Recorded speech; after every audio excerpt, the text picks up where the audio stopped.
Arlette dropped the season 2 reunion. It's time. Before this video even starts, I need y'all to click that like, and I need y'all to put a comment in the section, man. Help us push this video out. Also, Alex, bring back the ears. Yeah, for Valencia. Valencia, you asked for it. Alex did it for you. Shout out to you. Hey, y'all, we be listening to y'all feedback. Also, check out the new beads my mama been making me. My mama been making me a whole bunch of stuff, accessories, all my necklaces and all that. That's my mama. But anyway, hey, let's get to it. We not gonna waste no more time. We know what y'all here for. You thugs.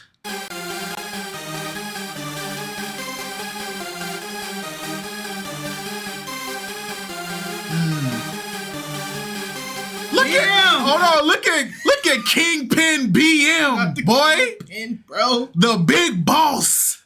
Yes, sir. Okay. James!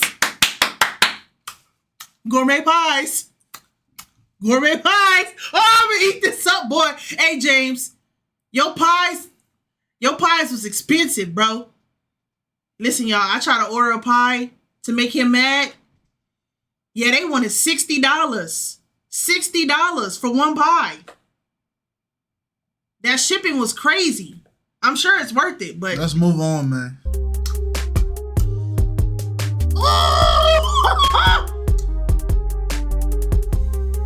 I don't want to watch this video no more. I'm kind of over it. You be all right.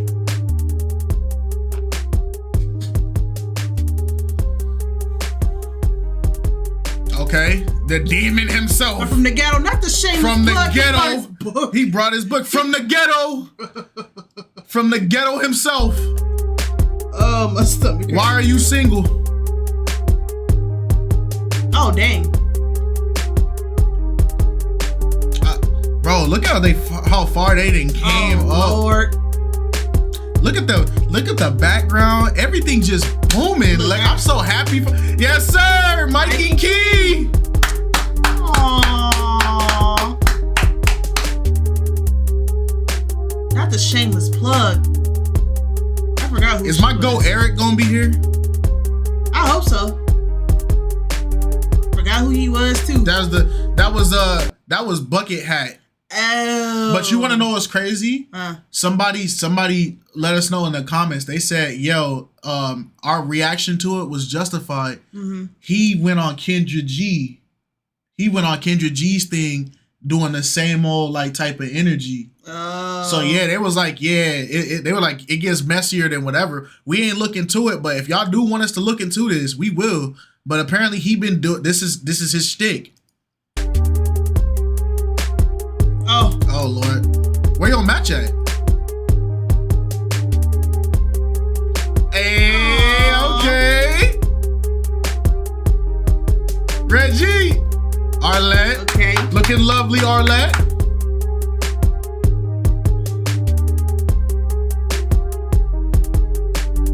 Just do the swirl. There it is. That's the Arlette signature. Thanks, a lot of people on this catch up. Hello everyone and welcome back to my channel. It's your host Arlette and we are here today with the season. Can we appreciate how far Arlette and them have come with this content? Yeah. God is good, man. The setup is good. The God is good, man. Reunion. Make some noise, y'all. Yes, we made it through another 10 episodes. So that was episode 11 through 20. Okay, and y'all all were a big part of it. So big up yourself, okay? Y'all did great. So obviously, before we start getting into all these juicy topics, I know y'all are ready. Look, Chanel said, oh yeah, girl, yes. So before we get into all these juicy topics, great discussions, whatever we're gonna get into, I do want to go ahead and bring out my amazing husband, yes, the producer of this show, our very own BM.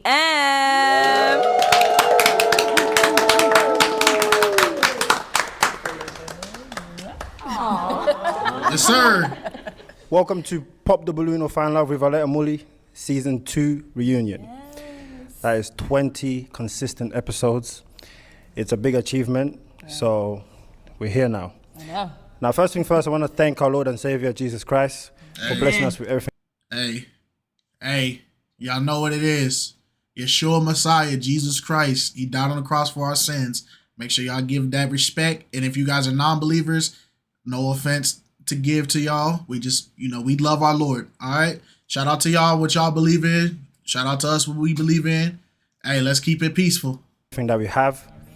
I will not be shy about praising his name. He is the way of life. Yes, sir. Next, I want to thank, obviously, my wife. Wonderful, wonderful host. She's been absolutely amazing. She's just, every single episode, she's shining. She does a fantastic job at everything that she does. So I want to give a big round of applause for her once again.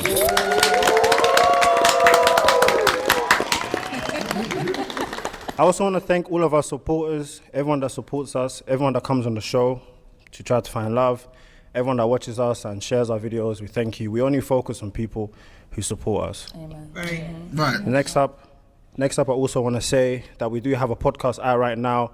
Head over to my channel where you can watch exclusive interviews. I will be putting out some exclusive behind the scenes footages as well. So make sure you're logged onto both channels. Both of these channels will be working together, so make sure you are subscribed to both channels so that you do not miss out on any content. Remember that. If you don't want to miss out on any content, make sure you subscribe to both channels. Now, I think it's time to get into it. Who's ready for season 2 reunion? All right, so to go ahead and kick off this reunion, let's go ahead and take a look at some of the amazing moments that happened. Oh, Lord, here we go. Here we go. Y'all, season 2 was crazy. Here we go. My name is James with James Gourmet Pies. You kind of look like Coming to America right now. Dang. I do have a rotation, but I see you used to dealing with peasants, so you don't know when you see a king. Why did you end up popping your balloon? Honestly, it's because he's the police. Your first one is given. Your second one, the mistake is on you. You look like something that I might go, out back and take myself up top to. So I didn't know. What does that mean? You look like a porn star or something like that. What makes you wake up every day and want to do what you do? My cat. You who? My cat. That is who makes me happy. I think Gorilla's beautiful. I'm dark skinned. I think more like Kelly Rowland, but I appreciate the compliment. That's fine as well. Gracias. Oh my God. She was cutting up. She was cutting up. Okay, so that was, like we saw, it was a great season. Thank you all, first of all, for coming on, and thank you all for being here today as well. To go ahead and kick it off, as we saw in episode 12, there was someone who was just the king of marketing. Okay? I think we all kind of know who we're talking about over here. Every time we got to... I'm so sick and tired of... And I don't even know this, man, but James, you have been marked on my calendar as an eternal rival. And He is the definition of shameless plug to the fullest. James Gourmet freaking pies, if you gonna do it, you better do it like James. Oh my God. Him, we were like, man, he's about to put himself on. Oh, Brian went for the dap and then getting the... So just to kind of go ahead and take a recap, let's go ahead and see what this man's journey was like on his episode. That's crazy. My name is James with James Gourmet Pies. James with James Gourmet Pies. I'm James with James Gourmet Pies, 37. Okay, let's go on over here. If we can have your name and age. My name is James Gourmet Pies. Facebook, Instagram, check me out. James Gourmet Pies, 37. James Gourmet Pies, 37. James Gourmet Pies, 37. It's like his first name is James, the middle name is Gourmet, and the last name is Pies. You better know it. James Gourmet Pies is that man's birth certificate name, dog. And he said it every time. You better know it. Okay, so James. Yes, every ma'am. single time I said, man, what's your name and age? What's your name and age? You always got to throw in James Gourmet Pies. Got to. Got to. And let me tell you why, right? If you have a dream or a goal, I think that you should always put yourself out there. Okay. True. Even the Bible says, like hold on.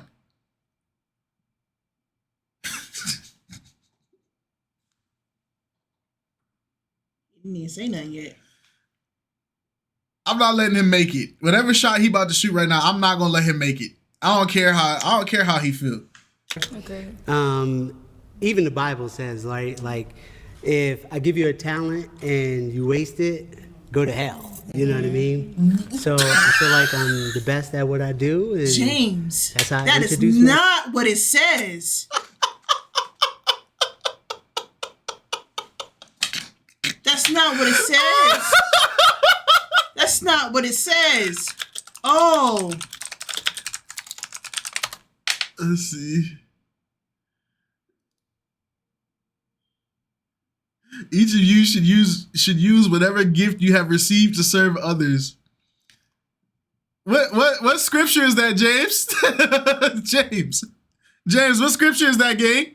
I need to know, because if you don't use your talent, go to hell. Is that what?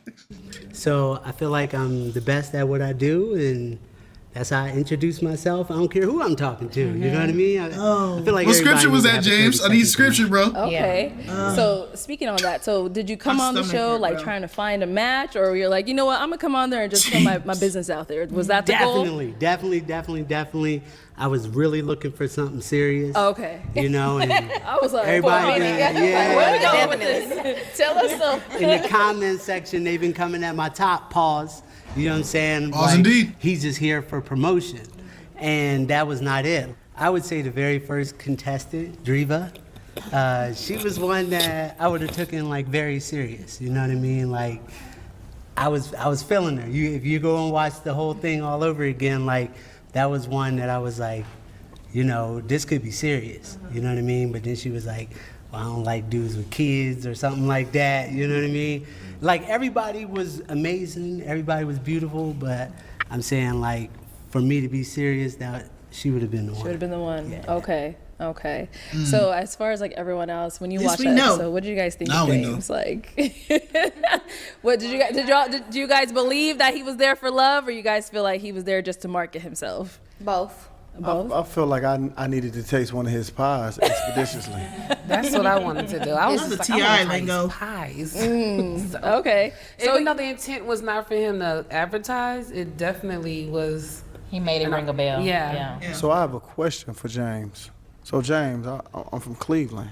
Please don't tell me it's about to just be this dude. You about to cut up. You know what? I'm gonna go through this video. I'm gonna act like I don't know nothing about this dude, right? I'm gonna go through this video and I'm gonna take everything he says for fairness sake, because I don't want to come into this reunion thing and be on some biased energy and then have the red pill offended every 5 seconds, because y'all scream louder than females at this point. So we gonna be fair, all right? So you guys can get your little pitchforks and get your, women. You can shut all that up. We gonna do it fair, all right? So I'm gonna start back. We gonna reset. I'm doing this for y'all. This is the only time I'm gonna do this for y'all. After that, I'm gonna call y'all whatever I want to call y'all. All right? So I have a question for James. So Okay. James, I'm from Cleveland, Ohio. If I want a pie, do you ship your pies? I ship them nationwide, but I just want people to know that you can rub your stomach and tap your head at the same time. Like, you know what I mean? Like, Well, James, the shipping was like $50, right? Oh my! I told you, bro. I told you. I'm like, dang, James, I can't even support you, bro, because the pie costs more than me getting gas for the week. I said, oh no, it's not in the budget. It's not in the budget. Not at all. I'm working on that. Okay. Stay tuned. I promise. Okay. Stay tuned. It's going We're to gonna be need a cheaper promo than code that. over here. Right now, it is a little. Hey James, expensive. if you see this, send KiteZz the promo code, man. Because I've been DM me on Instagram Bro. at KiteZZ_, man. I don't make nothing off shipping, but I was definitely here to find something real, and it just didn't work out in my favor. Okay. buttermilk So bread James, too. are you willing to go on again in the reverse position? Pause. No Diddy. Oh, all right. We're gonna have to have that conversation. We can have that conversation. You know what I mean? Word. I gotta say real quick for James pies, those pies is fire. Hey, They are. See, good. how you Those get pies are one? really good. Wait a minute. How you get one?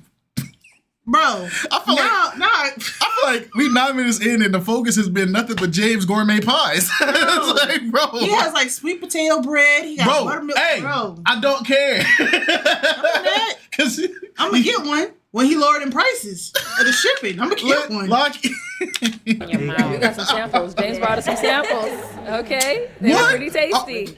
How you mad? Tastes like your granny made them.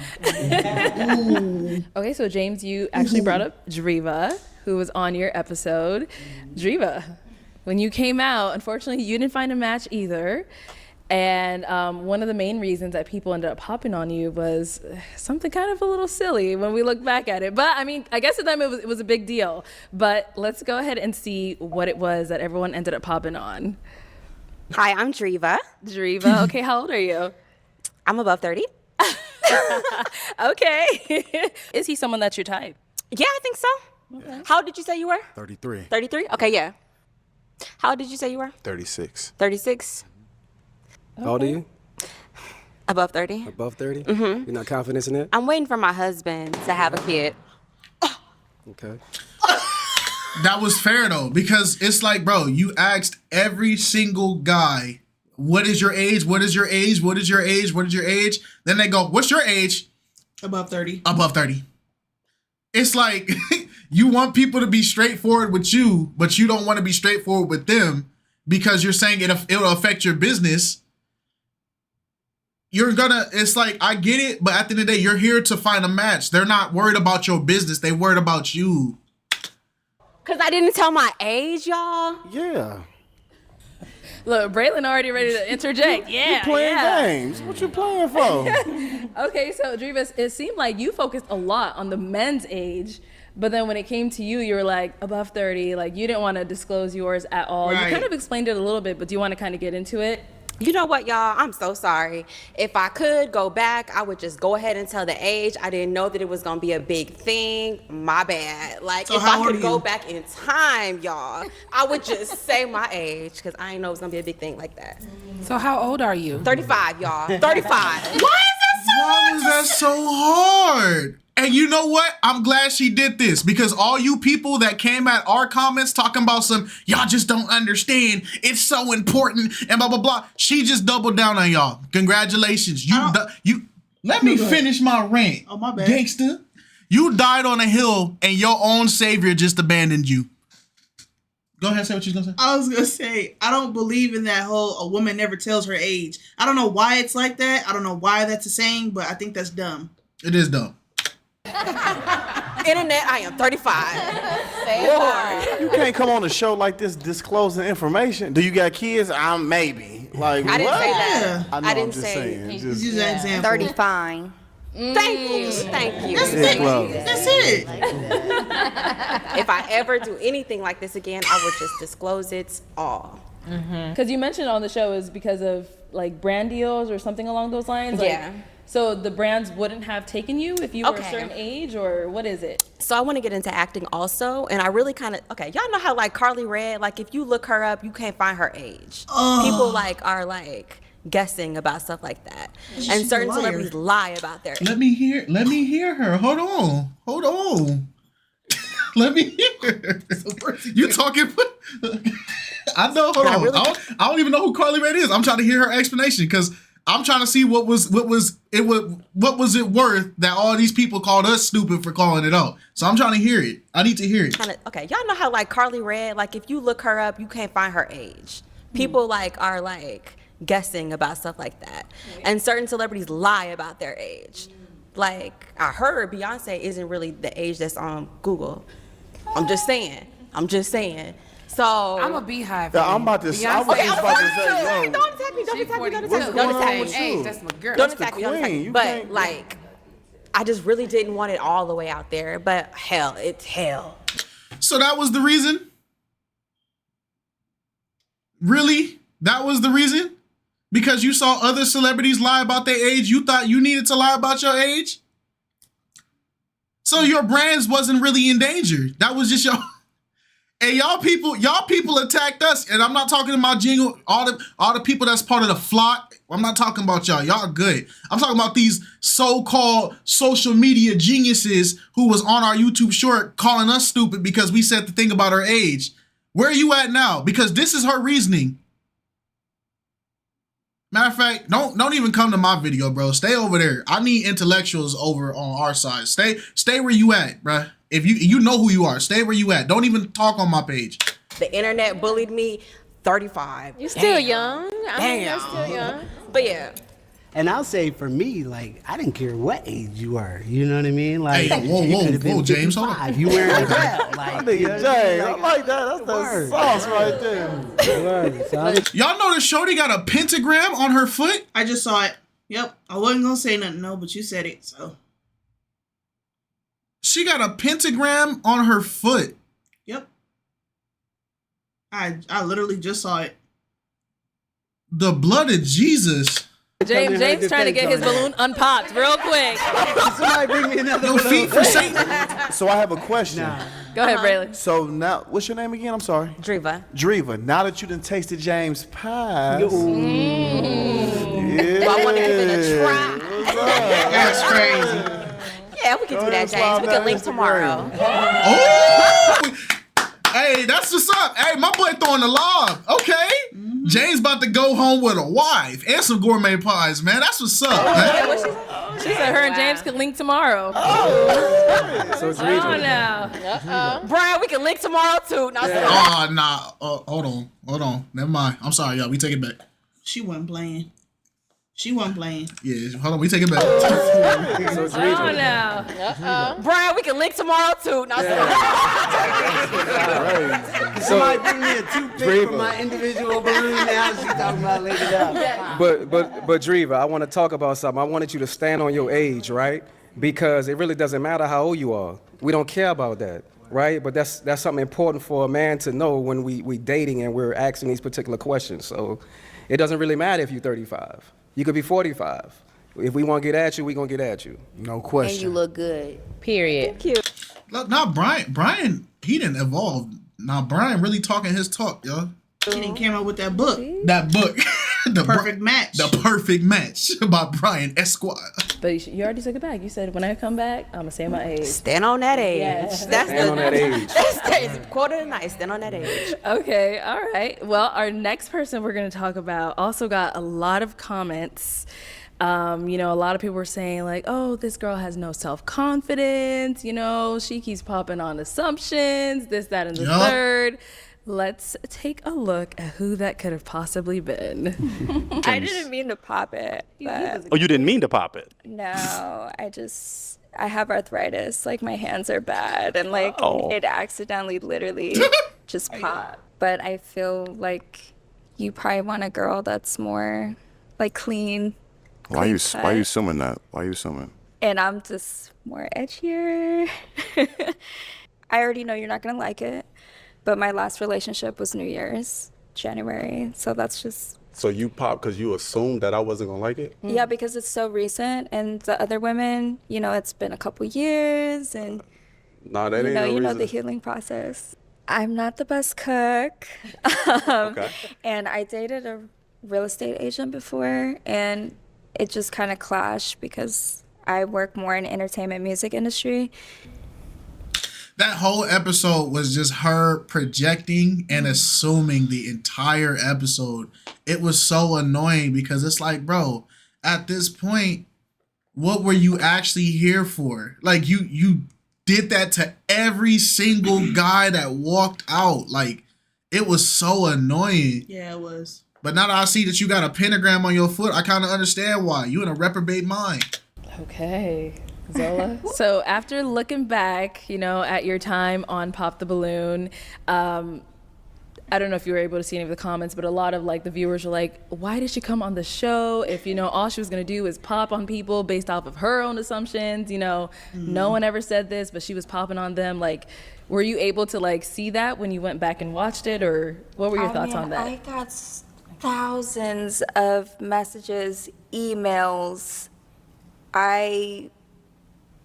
I mean, positive and negative. I just try to focus on the light and positive side of things, and it was so much comments on everything, not just that, the insecurity, just me, being a stripper and maybe not sometimes I like regret saying that I was a stripper, because it's just like I know what comes with it.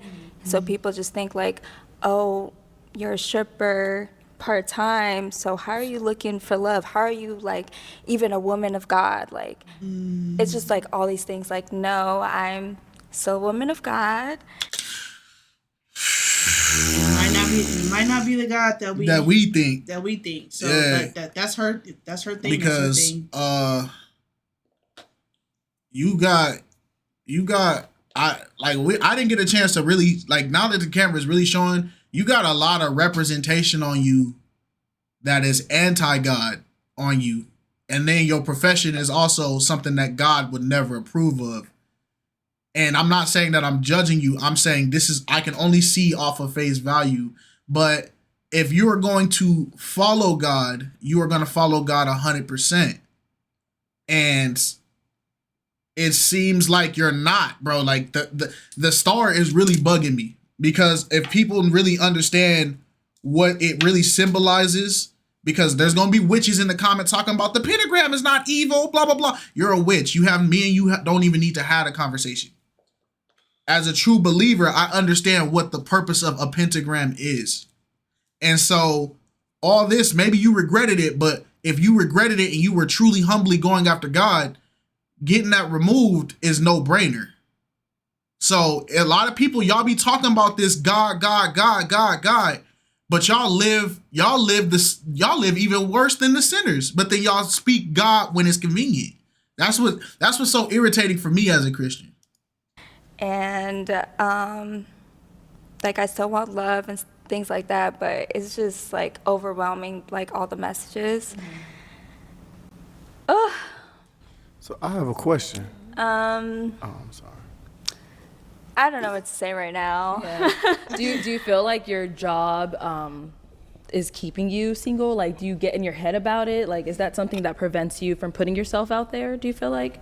No, like when I'm every day, I'm working in the music industry. I'm in the studio. I'm around celebrities every day. Like, I'm really working in the entertainment industry. So what I mean by entertainment industry is music, modeling, and acting. Okay. And being a boss that I am. And like a woman of God.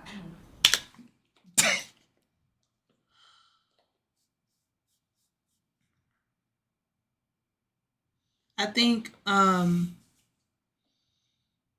in this situation, people really need to pay attention of what reprobate truly is, because this is what it is. It's trying to make sense of something that doesn't make sense. And it's showing full circle, like, and when people go through reprobate states of mind, of like, when they go through that reprobate state of mind, I think instead of people tearing her down, instead of people talking about her crazy, I think this is a time where you need to pray for somebody like that, because when you experience reprobate minds, everything is a revolving door. And it's just, when are you going to jump out that revolving door to slow down, actually think about what you're saying before you speak, and really mean what you say when you say it. There's so many things that she wants to say, that she's trying to say, but it's not making sense. And it's conflicting with everything of what she's being asked and what she represents and what she wants to be. Mm-hmm. No, that's really what it is. It's because God, there gets to a point, God says that's actually a punishment. Being in a reprobate mind is actually a punishment. And it's basically, will say, God is basically going to let you fall into the whims or the sins that you're around. And so it's basically your mindset is stuck in this thing where you do not know how to distinguish right from wrong, good from evil. It all blurs together. And so now when you're making your decisions, what is in turn evil, you're thinking as good. And what's in turn good, you're thinking as evil. And now you're starting to put yourself in a state where your wrongs in your mind are not wrong at all. And when people say it to you, it offends you. Or when people try to correct you, you feel like they're attacking you. And you feel like you're in a state where, because you can slap God on it, you think that, oh, it's acceptable. It's a temporary bandage for an internal wound that's constantly bleeding out. So it's like it sucks. It sucks. I pray for her though, because I feel I could see it. Yeah, we pray. I know y'all gonna think, oh, we come at us judgmental, but at the end of the day, her soul is more valuable to us than your opinion. It doesn't matter how you feel. If she does see this, I pray you really understand and seek Jesus Christ, seek God, seek Yeshua, seek him truly, and you have to get out of that industry. And I don't care how y'all feel, because at the end of the day, if we save her soul, angels in heaven celebrate. Yeah. Your comments don't mean nothing compared to a soul. Yeah. You can't serve God and the enemy at the same time. You can't serve light and darkness. If the devil be your master, you shall serve him. If God be your master, you shall serve him. And the enemy got you on lock. The stripping is, that's just a 9-to-5 side hustle to me once in a while, once in a blue moon. That's not my life. Okay. You know, so it's just, I respect your transparency on that, because you didn't have to say that. Exactly. So when that's you come in why looking for love, you're putting that transparency out there, you're putting that truth out there and hoping a man accept that. So I respect that. It's like I want to be honest and genuine and open about all areas of my life. But that's not my life. Like when I'm going to events and I'm networking with people, I don't say, "Oh, I'm a stripper." When I grow up, I want to be a stripper. No.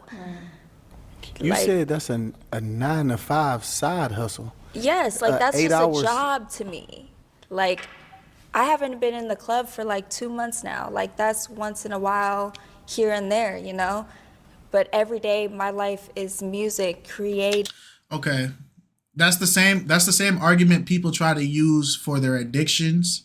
Like that's the same, I've heard the same argument from well, I'm not going to put spot out on this relation, but this was a person that was an alcoholic and they only drink on holidays, but it's when they did drink, that's when you saw that there was an actual issue.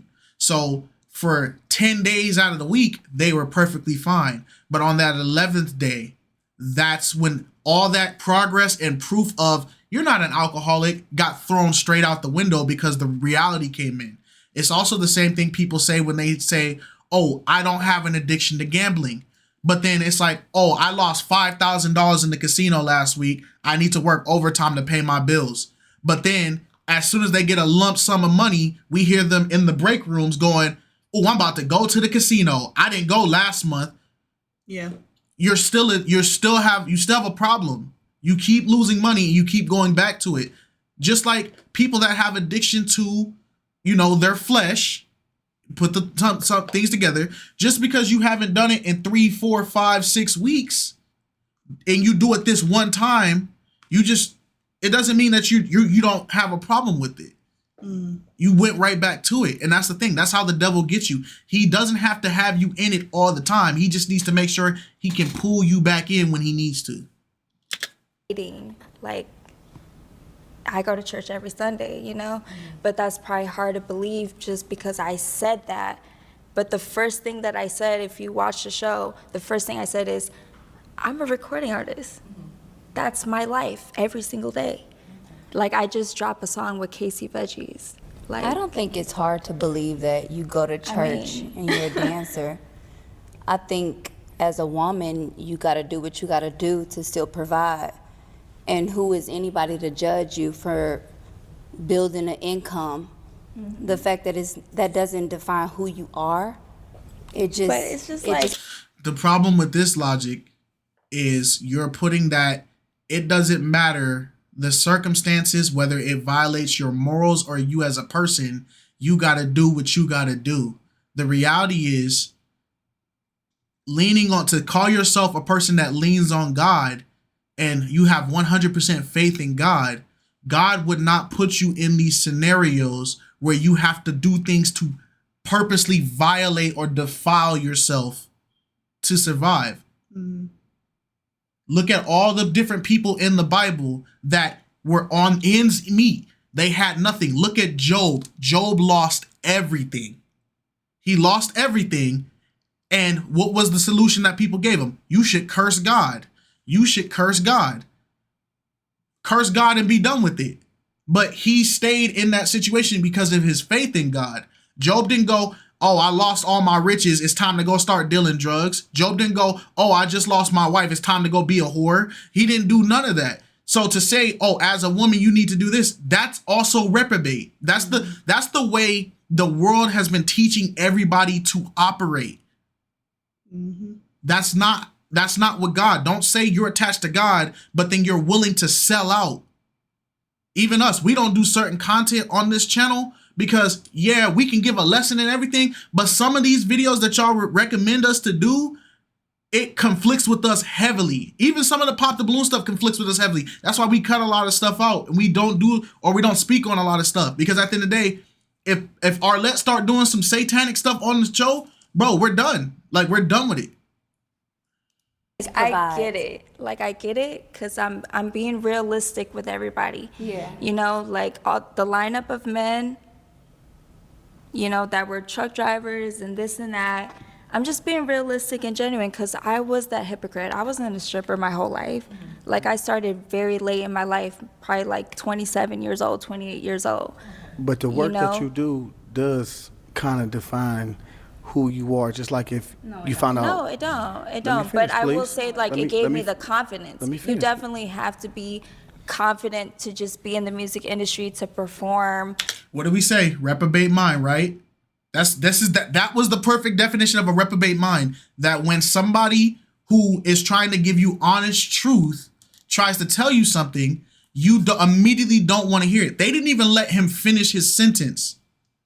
And it makes it worse because when you're already in that state of reprobate and then you have somebody else that co-signs your reprobate and not check you, it gives you ammunition and fuel to, like, amp up at somebody. Yes. He didn't even finish his statement. I really wanted to hear what he had to say. Yeah, you didn't even hear what he had to say. Definitely have to be confident to just be in the music industry, to perform, to do all these things. You got to have some level of confidence. I get it, but we're talking about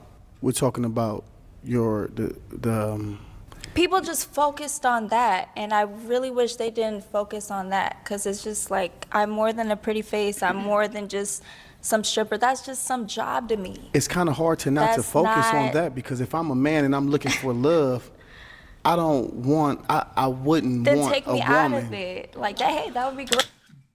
But you took yourself out of it, for one, and for two, that's the profession you constantly kept saying. You kept saying that you are a stripper, even though you don't deem it as your career. You've only said you were a recording artist maybe once or twice, depending on the person that was coming up to you. But you took yourself out of the game from the jump. And that's the thing she's not getting.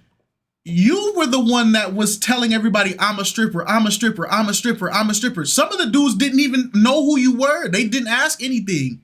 But I hope that there is a woman on this panel that is willing to understand that right now, this doesn't make sense, and that the men are trying to actually point out something. But if all the women co-sign to this ideology, this is why God established man as the head, the wife second, the children after.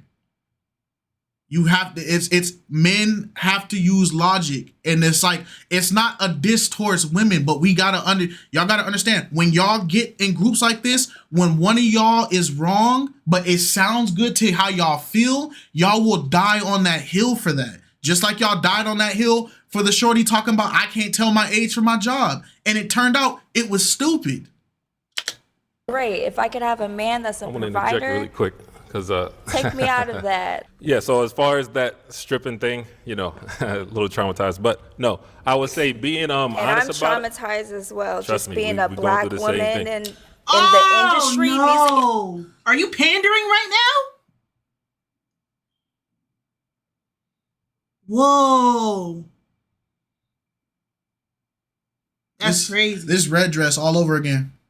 That's crazy. That was a crazy gaslight too. Yep, That was crazy. You see how the men are giving her the respect to speak, but then when it's time for the men to say their piece, they're not given the respect at all. This is modern day America. This is modern day America. Traumatized as well. Trust just me, being a black woman in the industry, music industry, and what I've been through. I get it, the entertainment business, trust me. But what I'm saying, is this: the fact that you are honest about it, as long as you have to lead with that. You know what I mean? I know you're saying like, oh, I did it 2 months ago, whatever the case is. But when you talk to someone, they're gonna feel like it's right now. You know what I mean? So as long as you're transparent and that's why I popped my balloon, because being realistic, most likely I'm gonna work with a guy that's working in the entertainment industry. So when I say entertainment, I'm not saying male porn star, male stripper, no.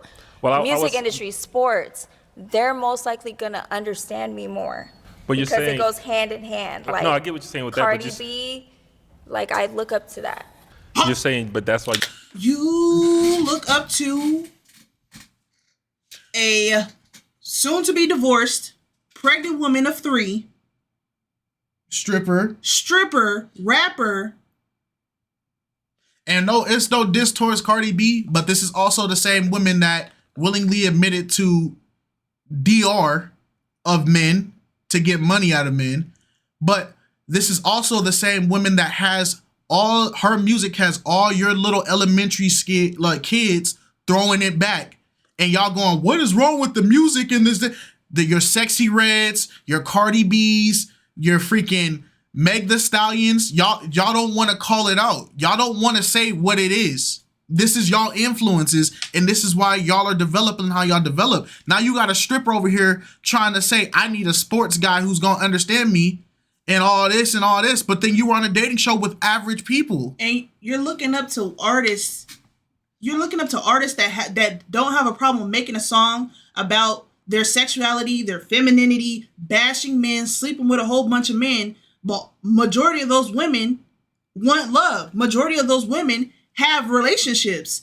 Cardi B she don't want to do all this no more. She just want to be a wife and be a mother. But this is the lifestyle that she got into. Get off social media. She need to delete her socials. Get off of it. The industry is corrupting you, and it's just so prime. Your mind is gone. Like, no, I get what you're saying with Cardi that. But B, like I look up to that. you're saying, but that's why you popped your balloon. But it's almost, I won't say like a coward way, but you popped your balloon with the preconceived notion that yours is going to get popped instead of allowing it to see what's going to happen. It's like you shoot yourself in the foot before it even starts. It doesn't matter if the balloon got popped or not. I'm not going to go on a date because I didn't feel a deep connection with anybody. How you feel a deep connection in 30 seconds? Right. Okay, like not even that. No, wait. No, he talking his talk. Hold on. Let's run that back because y'all need to listen to him. Run that back. Balloon got popped or not, I'm not going to go on a date because I didn't feel a deep connection with anybody. How you feel a deep connection in 30 seconds? Okay, like not even that. The physical attraction wasn't there. You know, I'm just going off like women intuition. What is that? Physical attraction is not a deep connection. Physical attraction is not a deep connection. Because your physical can always change.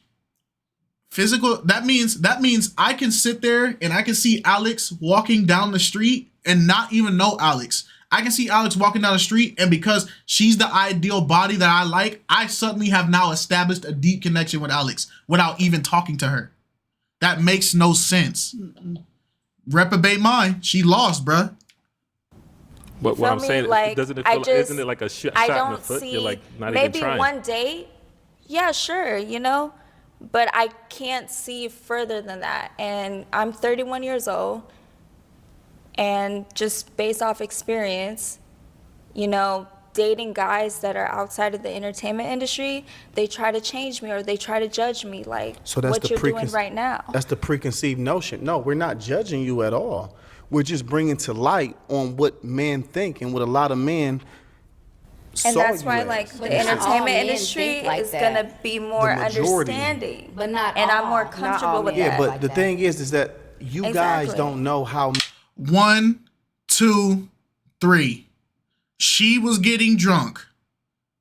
She is a stripper. I don't even remember who the freak this is. This is the one that had 3 children by 3 different men. Oh.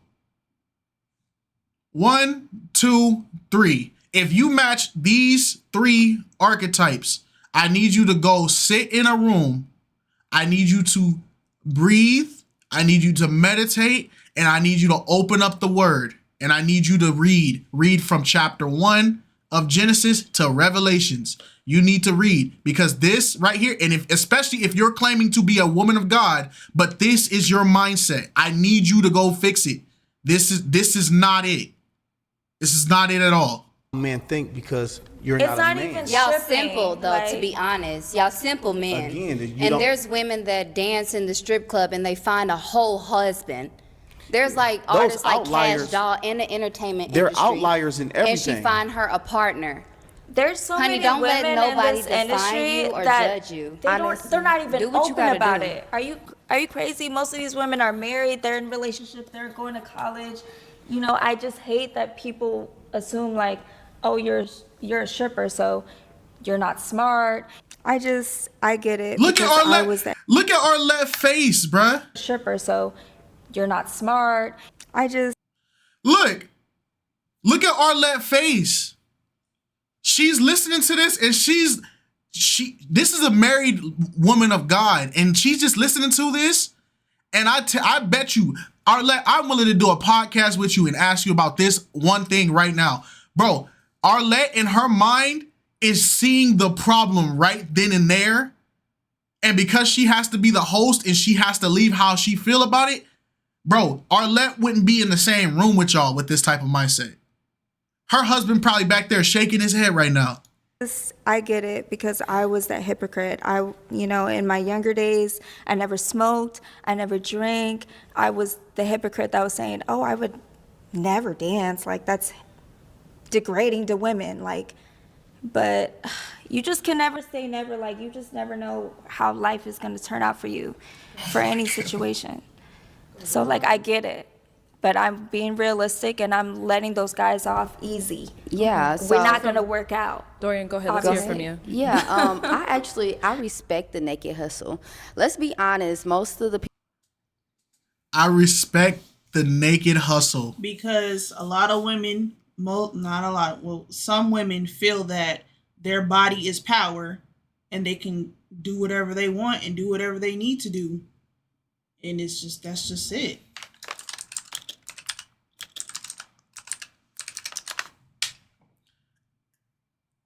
If a man commits adultery with either his wife or his neighbor, both are adulterer and adulteress, shall surely be put to death. Right?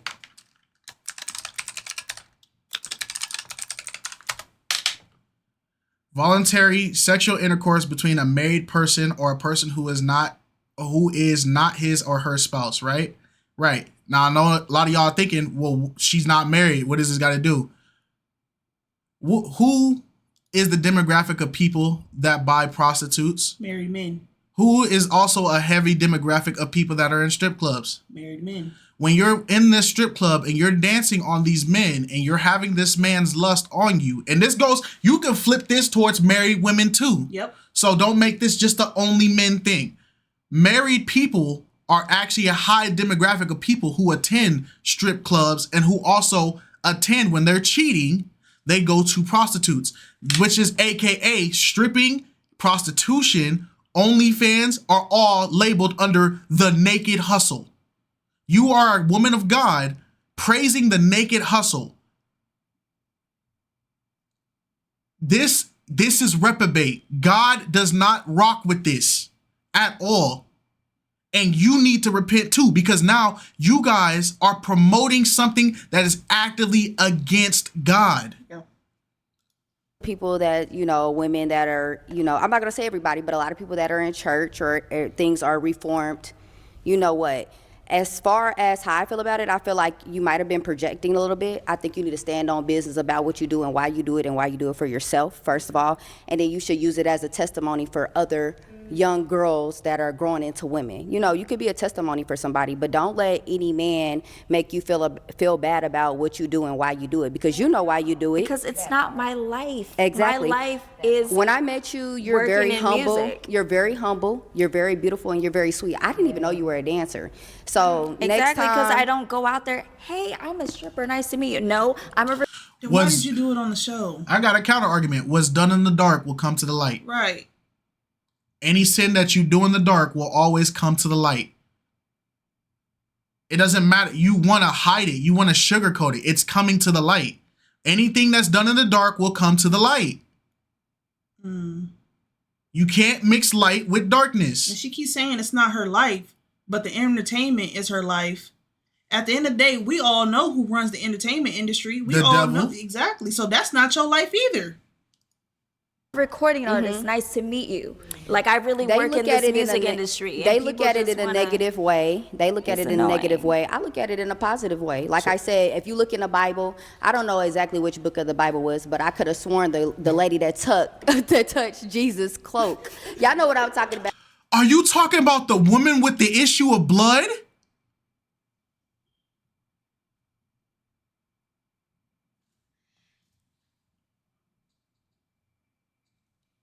Are you guys using the woman with the issue of blood as justification for being a stripper and entertainer?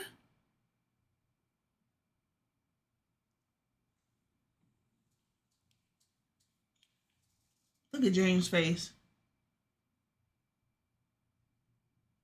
This is scary. This is beyond reprobate, dude. And you're quoting the Bible out of context. Don't even know what you're referencing. You can't even go back to the book that you're talking about, and then you're rewriting the Bible yourself when you say this. And then all it takes is for somebody that has not read the word to follow what you're saying, and it's a constant domino effect. This is the same thing.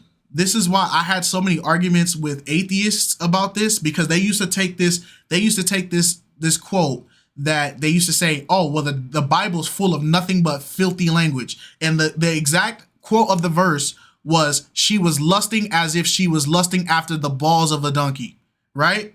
And that's the translation. That's not the King James version. That's it's like a newer translation.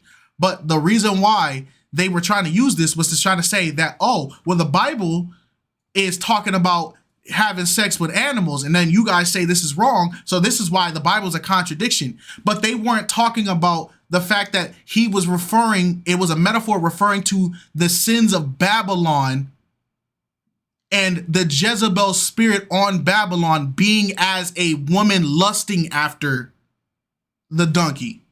And they took it out of context. And so what you're doing now, we can be on this all day. We already 50 minutes in. We ain't 20 minutes past, because this is just, yo, Christians, you're getting your word. If you're like these women, please, I pray, you need to stop. Was a prostitute. I don't know. I'm not saying you're a prostitute. But what I'm saying is that you can use it as... And that's like another thing. Yeah. There's different levels to this. Things. There's strippers, there's prostitutes, there's escorts. No, I'm just a stripper here and there. Are you ashamed of it? This is not every day. Are you ashamed of it?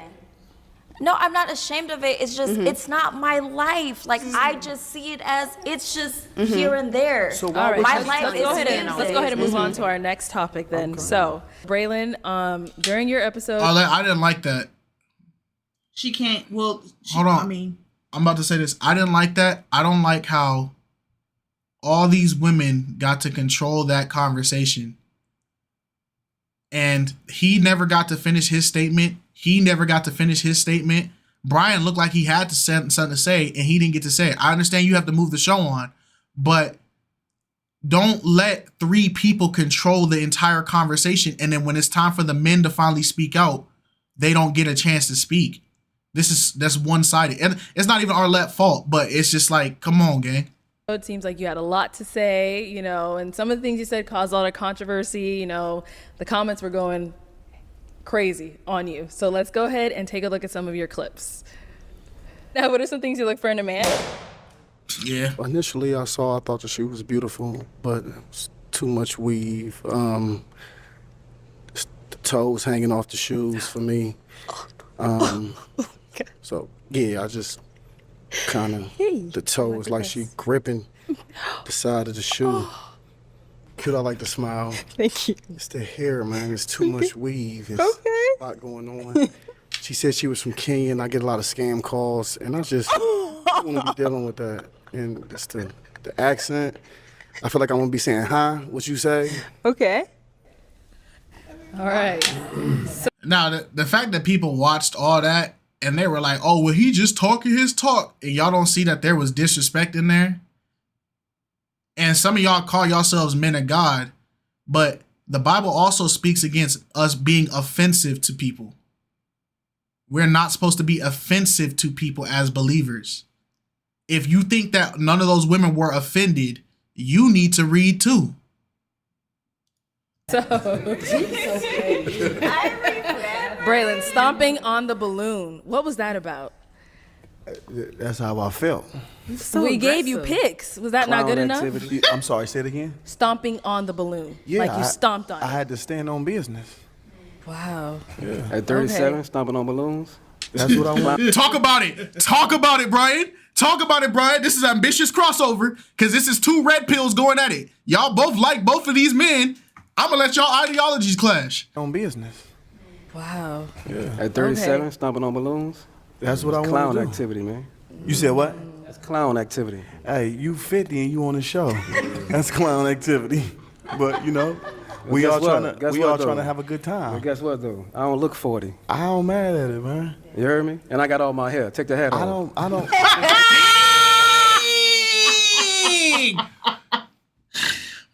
Brian Bro. is stupid. Brian has became the Akuma of this universe. He is the raging demon on this universe. Brian is the kingpin of He's popped the balloon kingpin, bro. But, you know, we all trying to have a good time. But guess what, though? I don't look 40. I don't mad at it, man. You heard me? And I got all my hair. Take the hat off. I don't.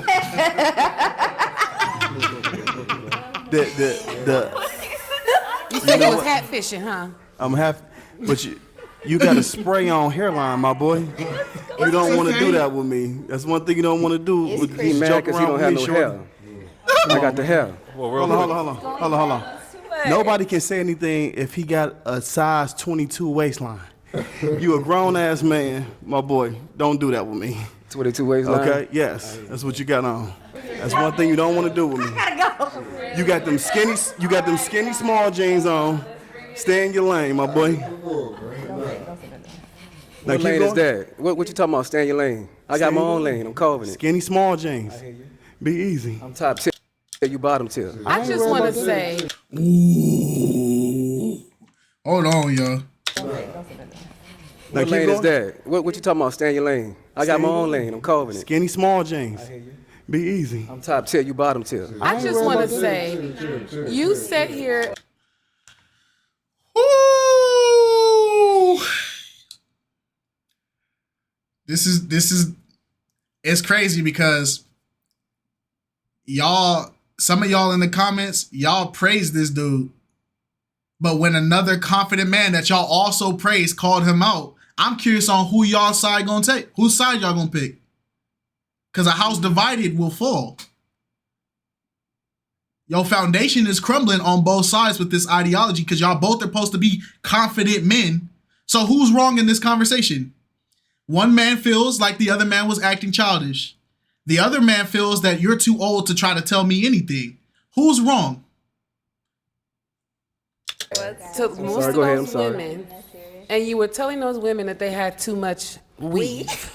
Yeah. But you've been sitting here on my girl since she been here, and the hair is the same. I've been talking to her. Oh, okay, I'm just wondering. I'm confused. Just like I've been talking to all the other ones. You got a crush on me? When I was on them.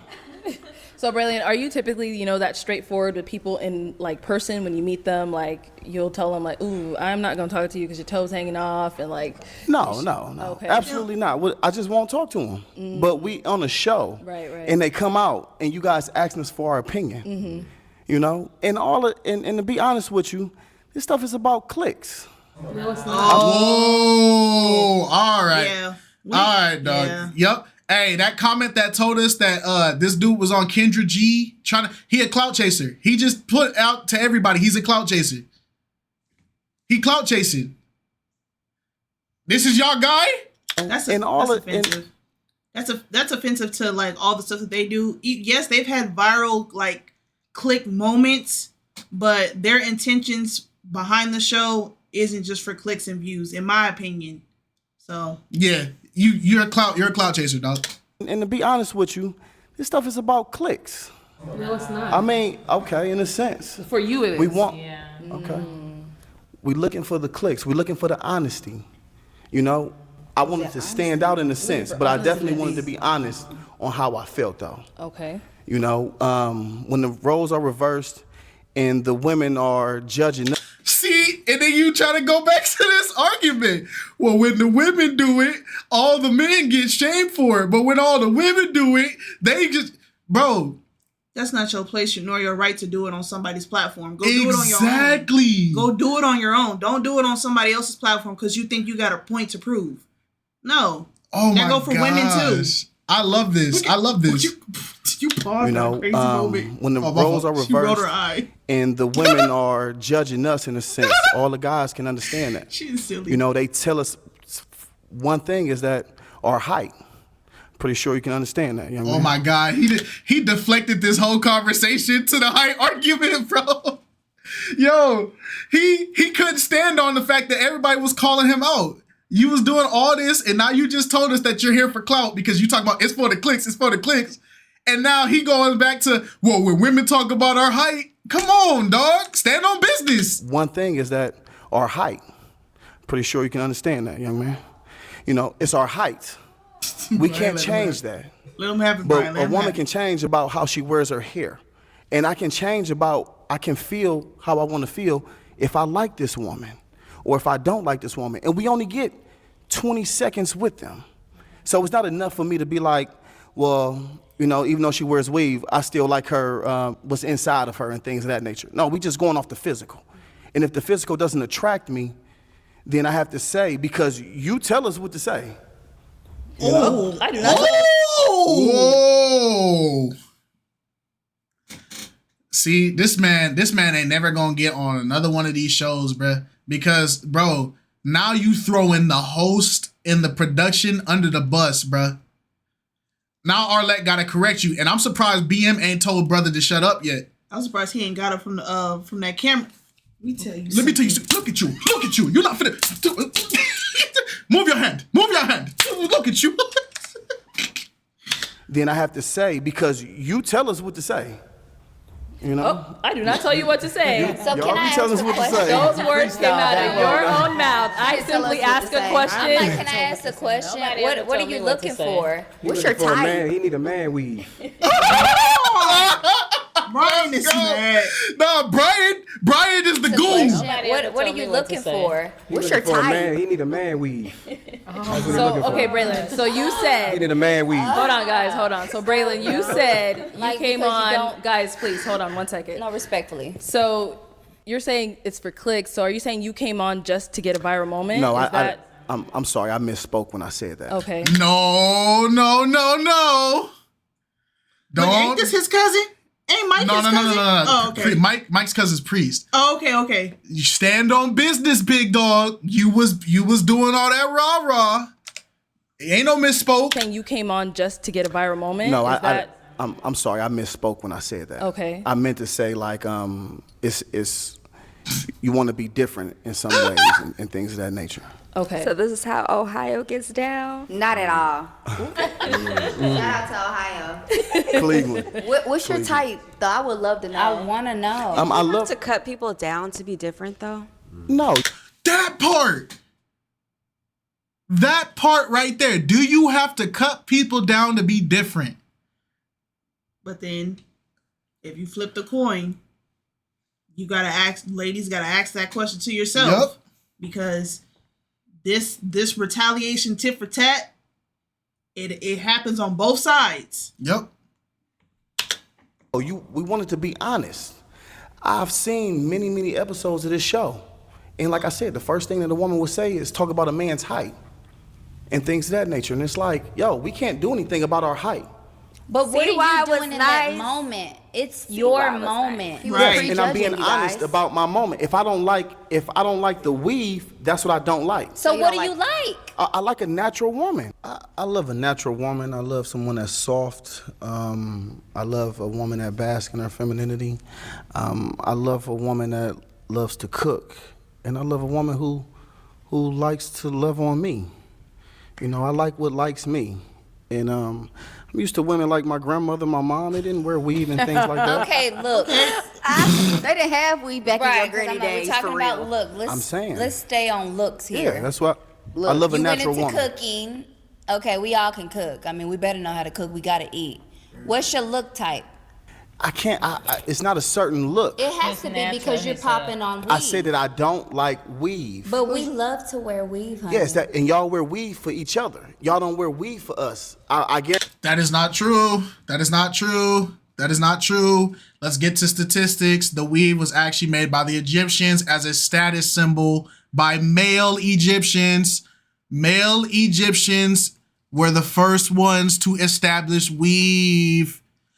All you people that keep talking about all this, you guys don't know what you're talking about.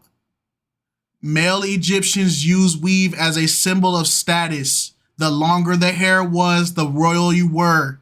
Also, the wig came from Europeans. Europeans created the wig as a symbol status. So, two of the most historical moments of wigs and weaves were created by men as a status of royalty or value. And guess what happened? These same Egyptians also put the wigs and weaves on their women. The same Europeans also gave their wives the wigs. If you guys are gonna sit here and say, oh, black women do it for themselves, why are you guys not talking about the historical proof or background of these things? And just to prove what I'm talking about,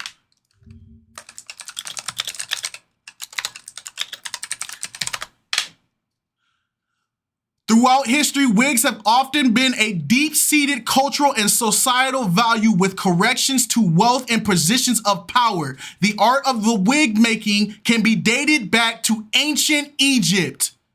The earliest specimen was found in a female burial at the Heroncopolis dating from 340 BC.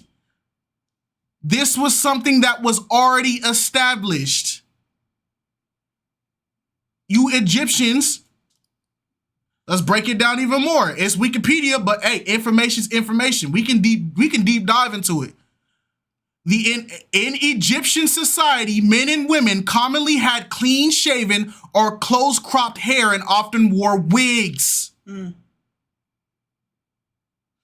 You guys are talking about no man has ever in history. This is not what black men have ever wanted. You're lying. You're lying. They also wore wigs on top of their hair using beeswax and resin to keep the wigs in place. Wealthy Egyptians wear elaborate wigs and scented head combs of animal fat on top of their wigs. You guys are lying. All you red pill men are lying. All you men that bash black women because they wear weaves and you guys say we never asked for this, you're lying. Clip it. You can clip it, you can post it, you can timestamp it. You're lying. And to sit there and shame black women for wearing weaves when historically we have taught these women to wear them, you're a hypocrite.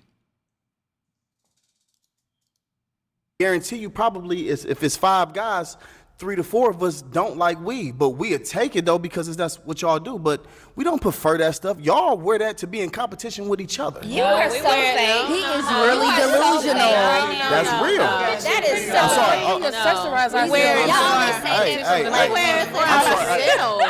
Hey, if the brothers up here don't step up and say nothing, y'all better not. We wear it for ourselves. There's nothing wrong with weave. We just like to have fun. It's not like, I mean, some dudes just don't care. Like, if you get your hair done, it's not really for us. It's not a make or break thing for a lot of You saying is we like to have fun. Y'all doing it for y'all. It's not for us. For ourselves, not to be in competition. Yeah, right. It's for y'all. Do you put on a chain to be in competition with another man? No. Anybody? No. Okay, No. yeah. So that's not how it is for how we choose to wear our hair and nails. It's not competition. We're talking about hair. We're talking about but that's for us. That's not in competition. And she's asked me, what do I like? Yeah. I have a right to have. You do. Very true. Right. You do have a right to like what you like. And yes, these women are saying, oh, it's for our confidence. Right. Now, 2 things can be true. Reality is, What in society has created this concept that women need to wear wigs or fake long hair to feel confident or happy with themselves? Let's talk about it. Because women didn't tell other women to do this. And we just saw the history of it. So we need to be looking at the problem for this. If you want natural hair women, what has history done to women to make them do this? There's a video of a young lady. She's like at a fair and she interviews like all the black men at the fair. She asks them, what's your favorite hairstyle on a black woman? Most of them said box braids, pixie cut, bobs, bust. And one dude even said a bust down middle part. I love a side part, and some said natural. It's okay to like what you like, but it's how you say it and it's how you present it. That the lady that came up to you, you could have just easily said, I prefer a woman that wears her hair natural. No shade or disrespect towards her. She is beautiful, whatever the case may be, but it's how you did it. And it's the same thing with women. I don't date bald-headed men. What? You just say you don't typically date men that are bald. That's it. So nobody's saying you can't have preference. So if anybody in the comment tries to say, oh, but what about my preference, or it's all right to have a preference, nobody's saying you can't have it.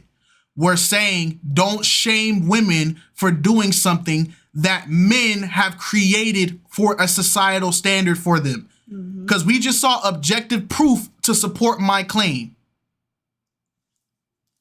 But you could have kept the part. If you guys see anybody in our comments try to do that, I would just want you to put shame. Just shame. Because that means you're not even listening. You're listening to argue. You're not listening to understand. So put a shame. When you said we do it for competition, yeah. You ladies do it for yourself. Y'all don't. When y'all get your hair done, who's the first one to compliment you on your hair? Another woman, right? Most likely. My daddy. Right. Hey, we're gonna go ahead and move on. Truth teller. I'm sorry. Yes, we heard you, Braylon. We heard you. So, Shayna. Hey. Are you ready? I'm ready. So obviously, accountability was a word that was thrown around a lot during your segment. When they were referring to you, they were calling you purple dress, all through the comments. So let's see what people were talking about and why they said that. Yeah, why are you single? Oh, okay. We'll still ask. You are handsome. You are definitely my type. I just did not like the question. I feel like when men ask that sometimes, they're trying to find something wrong. And I'm single because I'm single. I haven't met the person. I just didn't like the question. From your last relationship, name one thing that you did wrong and one thing that he did wrong. I'm not answering that. Okay. Lack of accountability. Yeah, facts. Oh, I thought it was. Hold on, buddy. Don't you start chiming in again. Because you're already a fraud. So cute. So Shayna, what do you have to say, about the comment saying you just have a lack of accountability, you didn't want to take any type of accountability when it came to some of these questions? What do you have to say about that? Okay, so honestly, when I filmed the episode, I left there on such a high. I was like, oh my gosh, this was so fun. And I even spoke to my match, Jeremiah, and a couple that we went out with. I'm like, they're going to drag me a little bit because I wasn't answering some questions. But I didn't know it was going to be to that extent. I'm not going to lie. Y'all came from my life. And I know I can't go back and fix the past. I can only grow from what happened. When I first was reading the comments, I was like, no, But I had to sit down and think about it. If 2,000-3,000 people are saying something, I have to change something. I had to fix something.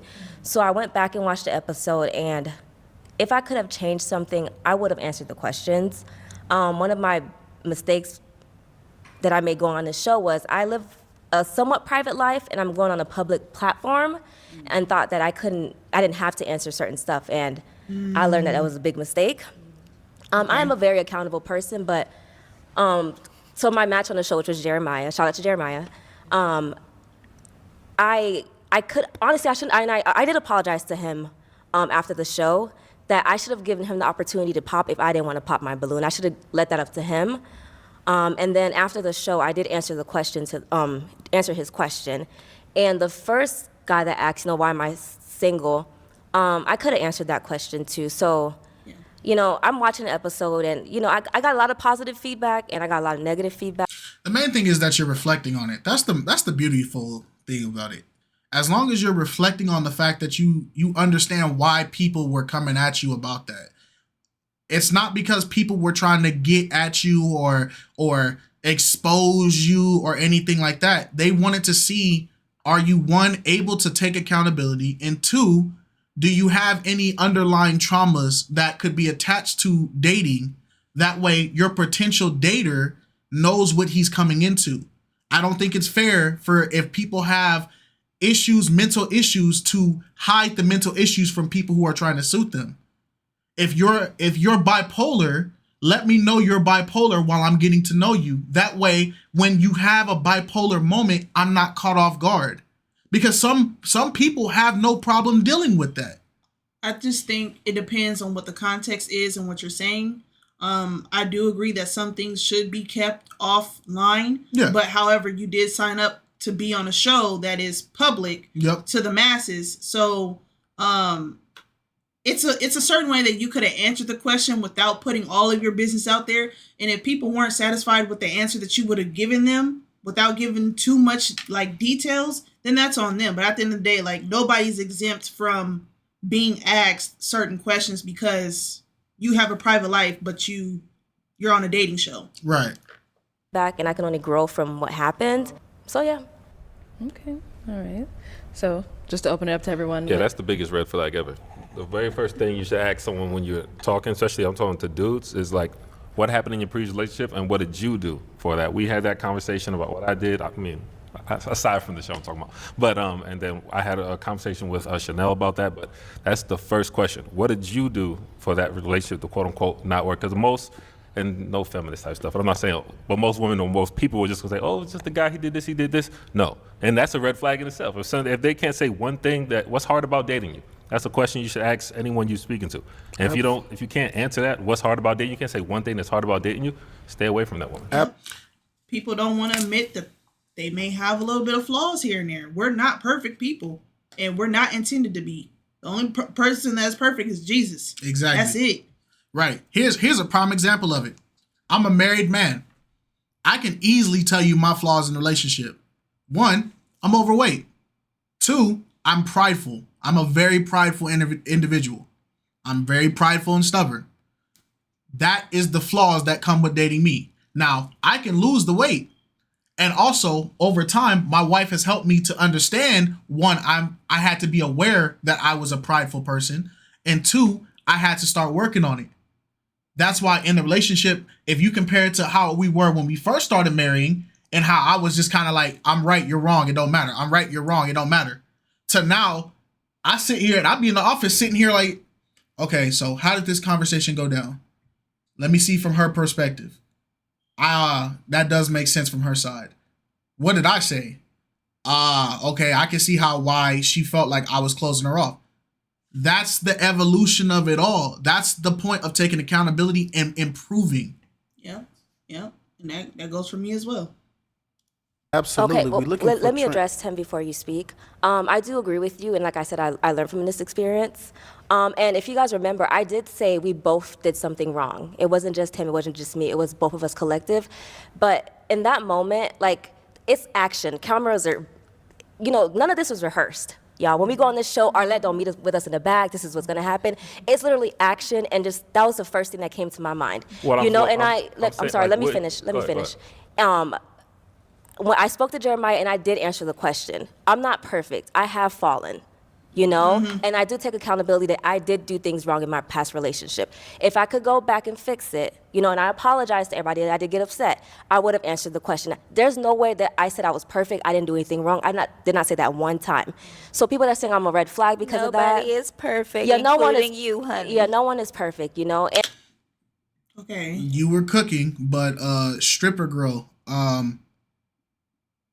this is not the conversation you need to jump in, because he already said nobody's perfect. He gave the perspective of why this is a red flag, because you're hiding things or you're not taking accountability. You, throughout the show, have already shown everybody at the beginning, you are a person that has no sense of accountability at all. So you co-signing her argument makes the argument worse. And I apologize to my match. You know, I can only grow from the situation. So I did say what I did wrong and what he did wrong, and we both moved on from the situation. Absolutely. Real quick follow-up. So, but you're saying like, oh, none of this is rehearsed. When you're saying, oh, all these cameras and stuff, well, why wouldn't your first reaction be to tell the truth? Okay.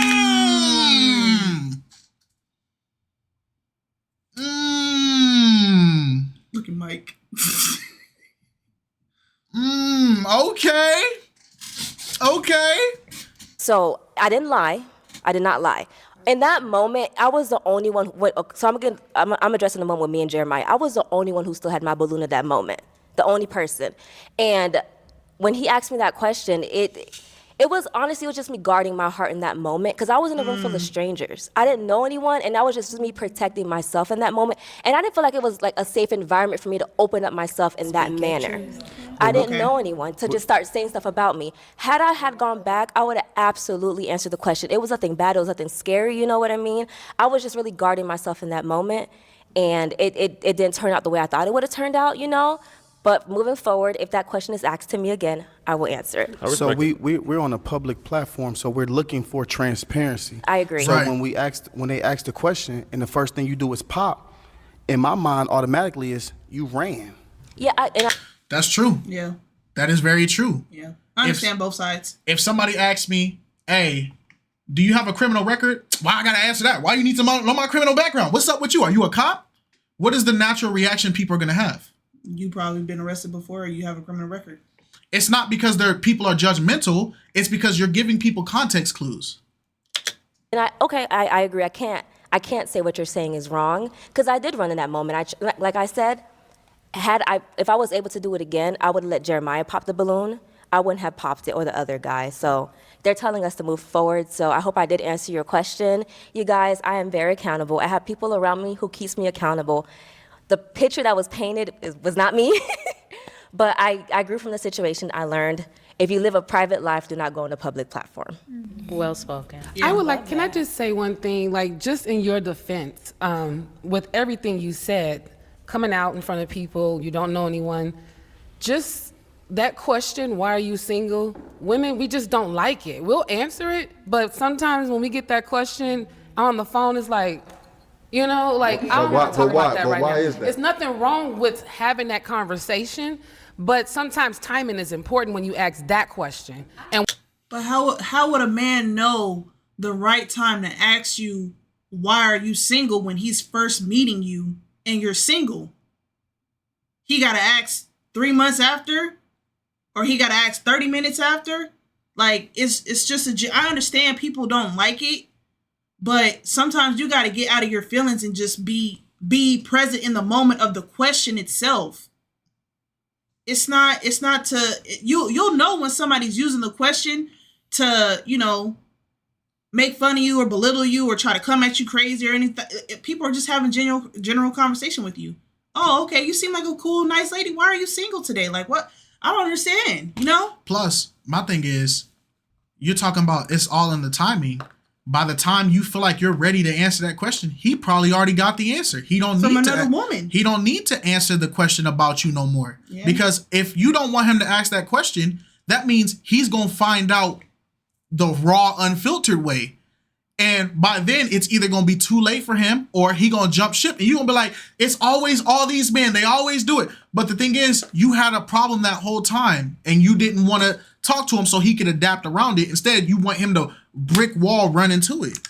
In that conversation, but sometimes timing is important when you ask that question. And when a guy approaches a woman and be like, man, you look good, you got everything, why are you single? Mm-hmm. It's like translation. I don't want to talk about that right now. What's wrong with you? My answer to that, why we're single, because we were God made Adam. And when he made Adam, he made Eve. He didn't make Eve and Samantha and Sarah and multiple women. He made Adam with Eve, one person. So when we're living in this life, when there's multiple people and it's kind of hard to maneuver to find your person, you found your person. Both of you put in the work to find that. Right. So, what the freak does that got to do with Adam and Eve and you answering why are you still single? Nothing. It has nothing. That has nothing to do. You're Guess moving what? the goalpost. If you asked Adam that question, you know what Adam's answer was? Why am I single? His answer would be, what? What is single? What is single? God made Eve because he knew Adam would be lonely. Adam didn't go, God, I want a female. Adam didn't ask that. No. God did it for him. So using Adam and Eve doesn't make sense. Why are you single? You're 45 and you're looking as amazing as you can be. So everybody's gonna ask, man, that's a bad looking 45-year-old. Oh, she must got a man. But then you go up to her, yeah, I've been single for 18 years. Well, why? Like, what's happened?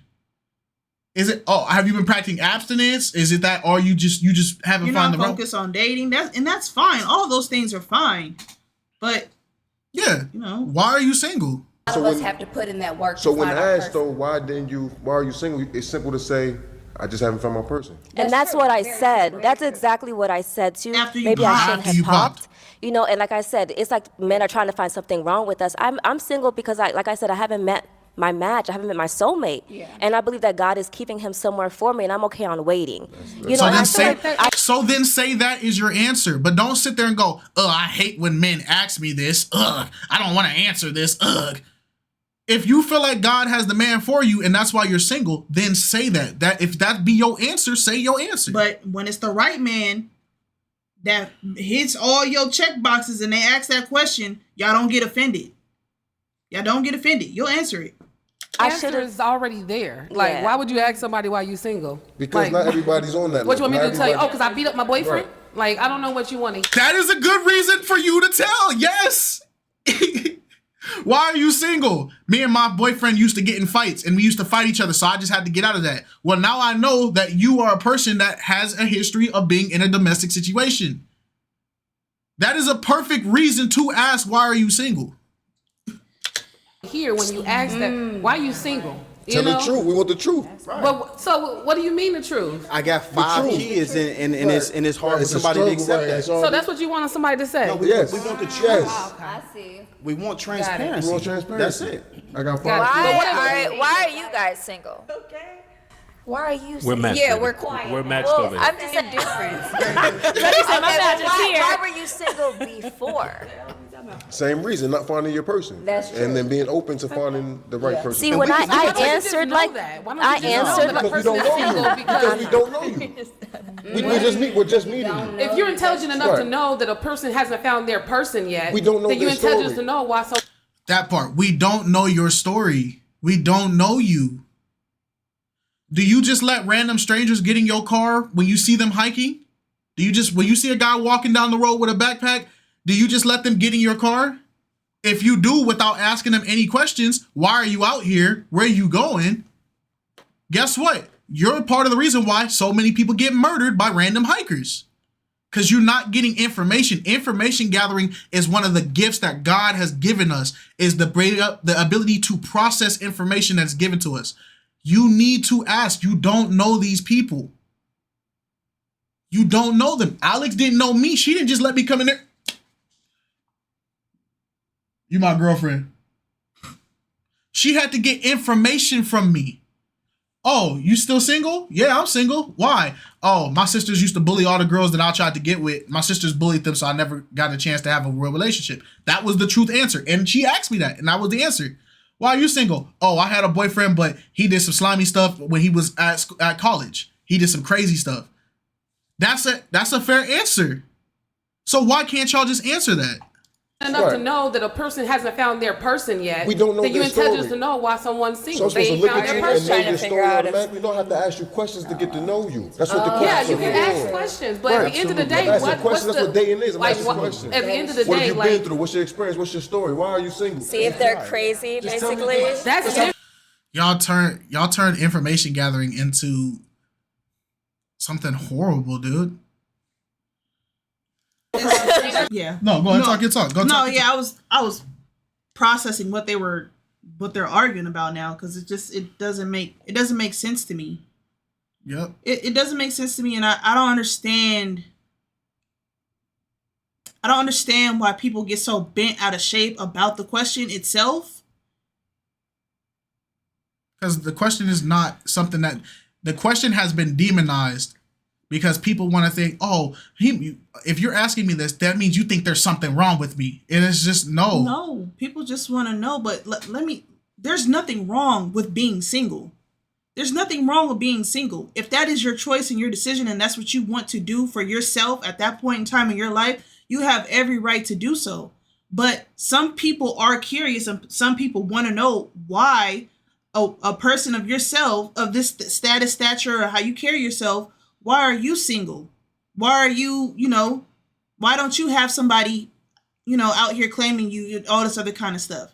Because people might just think you're a really great person and you're deserving of having somebody else alongside you and all that kind of stuff. But I don't know, man. What's your experience? What's your story? Why are you single? See if they're crazy, basically. That's different. But the question why you single on the Pop the Balloon show is like, what you want me to do? Tell you on the Pop the Balloon why I'm It's single? communication. Tell me the truth. Just talk to me. Let me know me. Don't try to overthink it. Like, nah, it ain't that deep. Tell me exactly. It's timing, period. You don't, but It's timing. you know what to expect from this show. It's You timing. know what to expect. You came on the show and you're. All right, so then don't get mad if somebody choose not to answer a question on the show. You cannot. We on a public platform. We're on the pop. All right, y'all. Let's bring it in. Let's bring it in. This is Mike's topic, which is a good segue because we moved. I'm not mad at Mike. Is the question not on the application? Thank you. Is the question not on the application? That part. And my thing is, you're here as a single person, and these people are also single people. And just how you're saying, oh, well, why did you ask me this question? What happens if I ask you this question? You have the power too. Just because you chose not to ask the question, I'm not allowed to ask the question. Just because you don't like the question, I have to suddenly just throw the question away. It's like going to the doctor and they ask you, why are you overweight? I can't get offended that the doctor's asking me why am I overweight. I got to tell him why I'm overweight. I'm eating unhealthy. I'm not working out. My body's stressed. I have to tell him so he can find a way to help me. Yeah. I'm trying to be your match. So tell me what is an issue that you have. That way I can be adapting and be a better match for you. Y'all turn questions like these into the bad questions, but then y'all be going through people's phones finding out all this dirt about people. Like, oh, dude, he used to hit his ex. Well, you would have found that out if you would have asked him and gave him and got that question out. Maybe. Have you ever had a history of being abusive? If people choose to be truthful. Information gathering is not a bad thing. If people try to convince you that gathering information about a person that they're trying to date is a bad thing and you shouldn't be asking and prying into their lives, stay away from those people. Moving on to our lovely engaged couple here. Let's give it up for them. All right. So obviously Mike and Kay, you guys are our first Pop the Balloon or Find Love engaged couple. And we are so happy for y'all. Let's go ahead and see your journey and what it took for you guys to get to where you are today. I just wanted to know where you were from, and then how do you feel about men with kids? I'm from Dallas, Texas, and I would prefer him not to have kids because I don't have kids. But I'm open-minded. You didn't let her finish. She says she would prefer, so I don't want her to settle. I want her to get exactly what she wants. I feel that. I appreciate that. I have 2 children, so 19, 14. I'm very interested. If anything, I think you're very beautiful. I like the way you carry yourself. You said you're big on health, stuff like that. I'm into that. So I would have kept, but I mean, maybe I should have held on, let you make the decision. But at the same time, I'm open-minded. But okay. I mean, I'll take a balloon back and then I'll let you make the decision. Yeah, get your balloon back. Can we get a balloon back? Let's get a balloon back. You didn't even let me finish. I want to spend the rest of my life with you, and I don't feel like I'm rushing it. I feel like it's natural. So, I mean, honestly. How wonderful. Are you serious? Oh, man. Nicole, I love you deeply, man. And we are moving at our own pace. Regardless of anybody else's opinion, you are a special woman. It's so and when cute. a man knows, he knows. And I believe from the bottom of my heart that you are my person, my best friend, the person I'm supposed to spend the rest of my life with and just have a good time, man. We just enjoy this ride together, man. So will you do me the honor and be my wife? Yes. That's funny. I'm crying.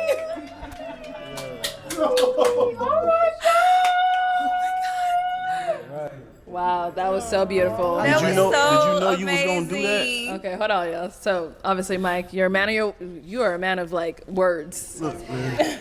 Yeah, I'm a poet, but you know the words just came naturally, man. It's easy to just express yourself when the sentiment is genuine. So, Yeah. you know, Kay's a beautiful woman, just a great person in general. So, you know, I mean every word, and we've been rocking ever since. So, yeah. That's good. That's good. So I'm not gonna lie. When y'all first walked off on Pop the Balloon, I was a little unsure about you guys. I was like, dang, I don't know, man. he popped, and she's not sure about the kids. You know, whatever the way it is. he grabbed my hands when we walked off, he wasn't sure. That's true love right there. Got a firm grip on her. I wasn't sure. But so, you know, obviously he initially popped because he does have kids. Have the kids, how's that been like for you? I know because at first you were a little iffy about it. How has it been?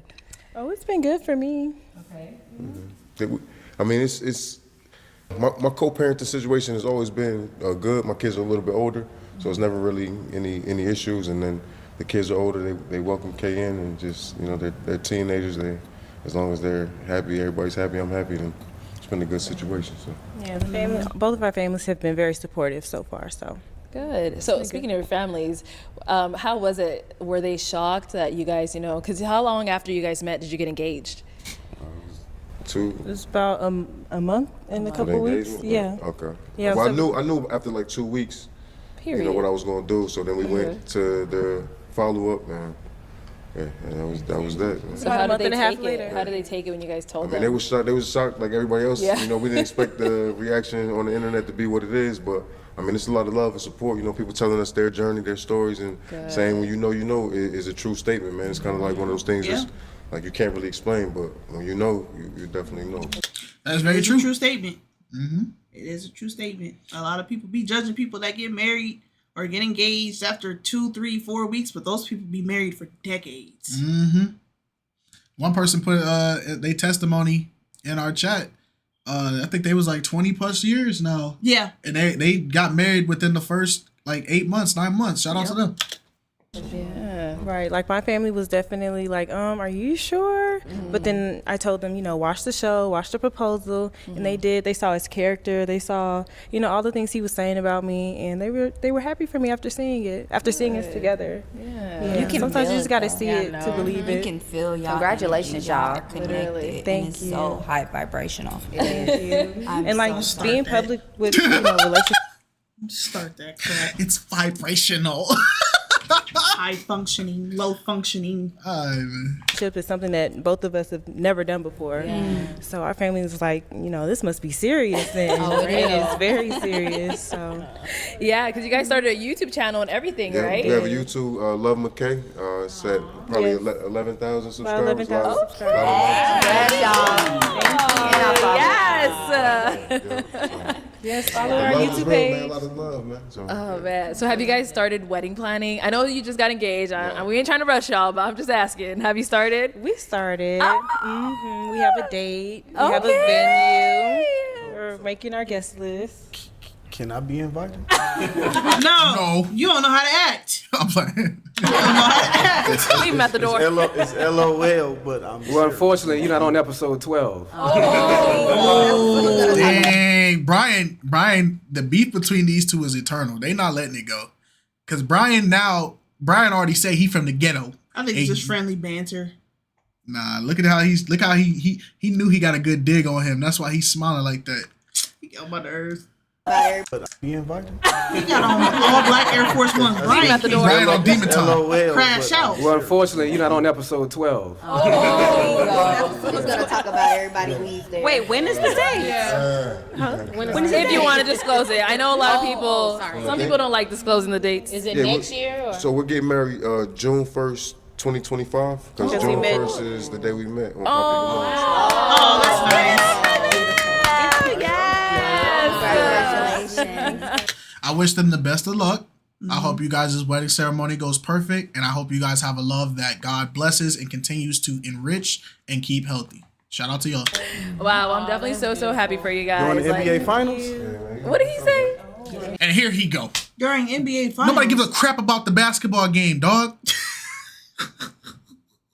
Gosh, man. Braylon never get married. Okay, well, yeah, like everyone here said, you know, we feel the love between you guys. Like it's so hard to believe that you guys just met. You hear her say, Brendan ain't never getting married. Yeah, that's all that. She sneaked this in. You know, not that long ago, but you know, like Mike said, when a man knows, he knows, and a woman too. We know too. All right, perfect. So our next gentleman was definitely talked about a lot, all over. You know, there's clips of you on TikTok, Instagram, even Facebook. I don't even go on Facebook, but I've seen it on Facebook. So, Brian, you already know we're talking about you. Right. Let's go ahead and take a look at your journey on Pop the Balloon. How many kids you got? I got 3. You got 3? Yep. How many baby daddies? I have 3. You got 3 baby daddies. Yes. Okay. How many kids you have? I have 2. How many baby daddies? 2. 2? Okay. So you didn't think after the first one that you wanted to marry the next one? No. No? How many And kids your you preference? I have 3. You have 25, 3? 18, and 12. Okay. How many baby daddies? 2. 2. Okay. So there's no disrespect towards that, right? But I just want you to understand, when it comes to a man of top tier, right? We give you a few from one man. That's it. If you have multiple from a different man, that disqualifies yourself. So Oh my gosh. top tier woman. That's exactly right. Why? Because there's billions of women on this planet. All right, Brian. So you came out episode 15. I was like, Brian, what are some of your deal breakers? You said you don't have not one, not any. But as we saw, as you went down the line, you did have a deal breaker, and that was We didn't have nothing to say right there because we already did like 40, 50-minute rants about Brian. So it's like it's beating a dead horse. women that have multiple baby daddies. Right? So, you know, what do you is that something you came out knowing, or Of course I came out knowing, but for that right person, I will compromise for that, right? And I think every man will compromise for that if they come in with multiple kids for multiple different men, right? We gotta like them like that. That was my deal breaker, but like I said on the show, then I would extend grace for somebody that I'm feeling like that. So that's what that was. Okay. So then why is that something you didn't say like up front when I was like, oh, what's your deal breaker? Because after listening to the women, I don't know which one I was gonna like. You know, I didn't, as far as their responses, who I was gonna attract or, you know, pull energy from. So I didn't really know who I was gonna feel until I heard what they had to say. So that's that grace part right there, right? So even if they had multiple different kids from multiple different men, if I still like them like that, I would accept that, like real men do. Okay. Okay. So Okay. I mean, I get it. I get the reasoning. I get it. So had he said children were a deal breaker, they all would have popped. yeah, because they all had children. So I get it. I get what he's saying. you're kind of saying like you didn't want to say that just in case one of them popped on you? All of them would have popped if I said that. He was testing the waters. Yeah. But he was giving nobody grace. Why are you saying? No, he was giving grace. He was giving a lot more grace than y'all. So here's the thing about, like, y'all don't realize all the people that are watching him go viral and stuff like this. If y'all are seeing Brian and how he operated as like he's like a red line threat, there are dudes on these platforms. There are dudes with these mindsets that if Brian is red, these dudes are crimson black. Like they're like complete darkness. Like they're chrome. Because some of these dudes will destroy you to the bone in their rhetoric because they have specific standards of how they want their women to be. And then they'll flat out tell you, die alone. right? No shade to Kevin Samuels. I'm not talking about him. He was trying to help black people. But Brian, the reason why I can say 100% he was giving y'all grace is because Brian he's not even a level 3 on the scale of that men rhetoric that will shame women. He's not even a 3. I think I agree, but at the same time, just because he's not as bad as the next man that would have crashed out and probably did worse, doesn't mean that what he said, didn't rub people the wrong way and all that kind of stuff. Like he did give some type of grace, but it's his tone and his delivery came off really like for them probably came off like really like judgmental or like critique and all that. So we can say the grace was there. The tone overshadowed it. Yeah. Okay, that's fair. Okay, that's fair. Well, I mean, even though that we talked, me and this guy earlier, we was joking around. He said nothing wrong. Like it devalues the woman when you go through multiple men and have multiple baby daddies. We don't want to deal with that. If you got 3 kids and 3 baby daddies, it's like, damn, your decision making skills are horrible. Y'all forget. Okay. And I get what he's saying. It's not the 90s anymore. It's not the 80s anymore. Like when you had multiple children by multiple men, that it was okay. But now in modern society and stuff like that, it is a deal breaker for a lot of men and women. But yeah, man, amen. Amen. At the end of the day, I remember there used to be a point where people used to shame men for having multiple baby mamas. He got all his baby mamas calling his phone, blah, blah, blah. Yeah, he got 3 baby mamas, but now it's the shoe's been changed. Now men are saying, you got multiple baby daddies, and now all of a sudden this is a thing we shouldn't talk about. If we weren't going to allow people to talk about it when men had multiple baby mamas and we were shaming them, then y'all not allowed to cut the conversation off now. Nick Cannon and Cam Newton. They get dragged every single time, and I understand why. No, that's a perfectly good example. I understand why. No, that's a perfectly good example though, because Nick Cannon and Cam Newton are getting drugged through the mud for having multiple baby mamas. Yeah, it's an excessive amount, but y'all still dragging them through the mud, right? But she got 3 babies, 3 different children by 3 different men. Rest in peace, one of them, out of fairness, right?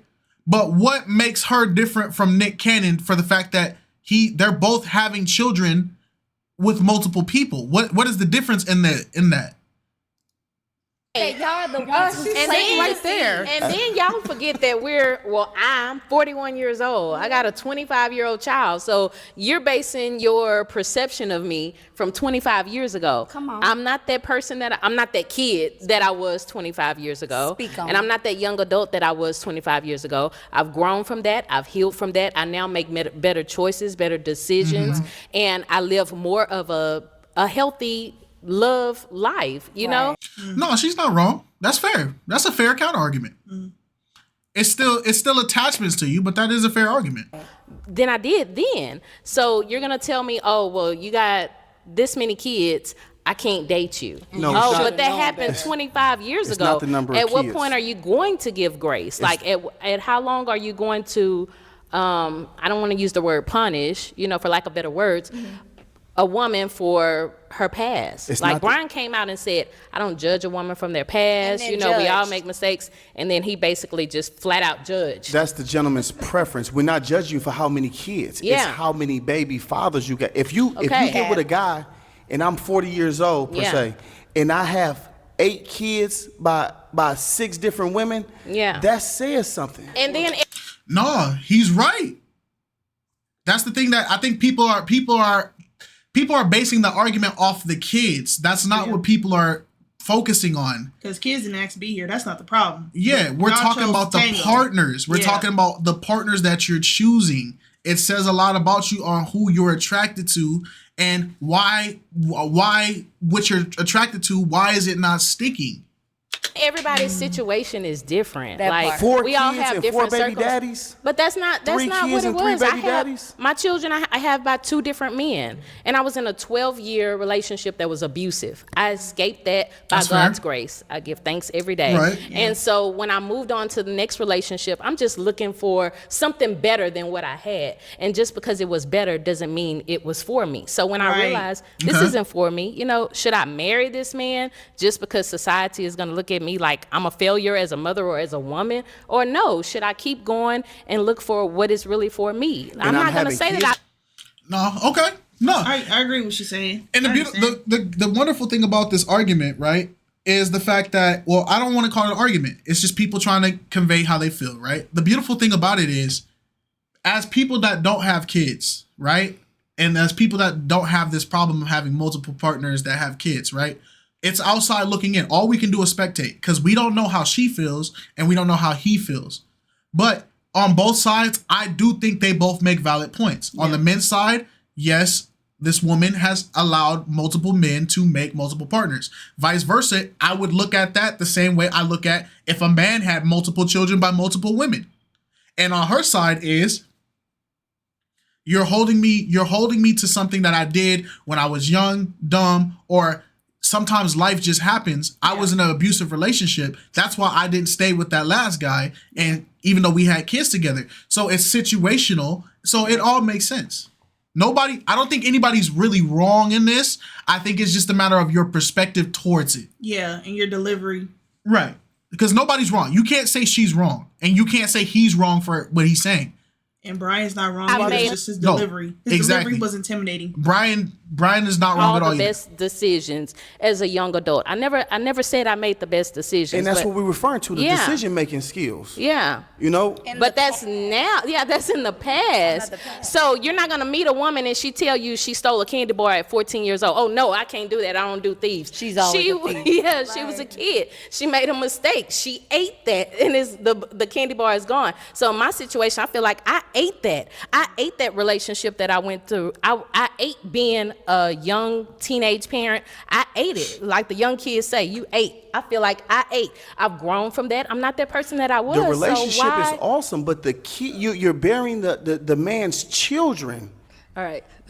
So, Janae, when you were having, your conversation with Brian during that segment, what was going through your mind when he's asking you all these questions? Like, okay, how many baby daddies? How many kids? What was your thought process? Like, if you want to walk us through that. I'm true to my core. I'm not ashamed of my past. I'm not ashamed of my 3 kids. And if I wouldn't have the 3 baby daddies, I wouldn't have my 3 amazing kids.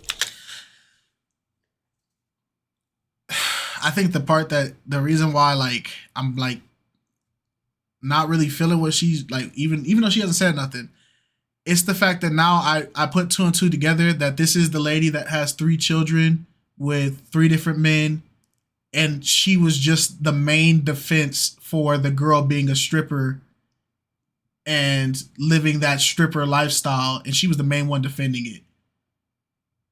And now that I realize that it's the woman that has multiple kids with multiple baby daddies telling the stripper, don't let these people tell you that you making your money, how you make your money is wrong. Y'all both are just, man, all right. I don't allow him and his judgment to define me as a woman or where I stand on today. It's his preference. He deserves a queen of whatever that looks like for Brian. But for me, you have to accept me as a whole with a 4 unit.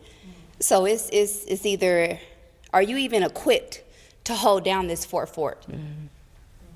You can't judge me. I didn't take anything personally. I talked to Brian afterwards. I said, I don't take anything personal. I'm not mad at you. It is what it is. It's a my preference. person is my person. You know what I'm saying? But people don't know how to live in reality. They want to live into society. And it's fake. But society has taught you that it's okay for you to have multiple partners with multiple men and still think that it would be wrong for a man to reject you for that. That's what society has taught you. Because if you're going by the Bible, you've committed adultery and you're not repentant of your adultery. So it's for you to sit there and preach all this God-fearing, but you've committed adultery and you're standing 10 toes on your adultery, and then now you're wanting a traditional God-fearing man to come into a person who did not do the traditional God-fearing motives. That is what society has taught you to do. So to blame society, you are a reflection of society. You're a product of it. To me, I'm not with it. Okay. And then I think Shayna, you wanted to say So something. one thing I do want to say, which I said to you earlier, we all have our preference, which is fine. You might like them tall, you might like them short, you might like them with the kids. But I think it was just your delivery that really was kind of tough to watch. So that's all I had to share. And we kind of chatted about it before. You know, everyone's entitled to what they like, but it's just the way you were speaking to the ladies, which was kind of harsh. So speaking on that, Brian, do you feel like you could have delivered your message in a different way? I think I wanted to deliver it the way I did, right? Okay. Because if I'm coming on some softness, you're not gonna really grasp what I'm telling you, right? Okay. Like my mama used to say before she would whoop me for doing something bad. I tell you once it's soft, but the second time, yup, I'm gonna have to lay hands. I tried to teach you this lesson the way that you were comfortable with, but now I got to teach you this lesson in a way that's going to stick. Sometimes hard love, that hard, painful love is the best teacher for lessons in life.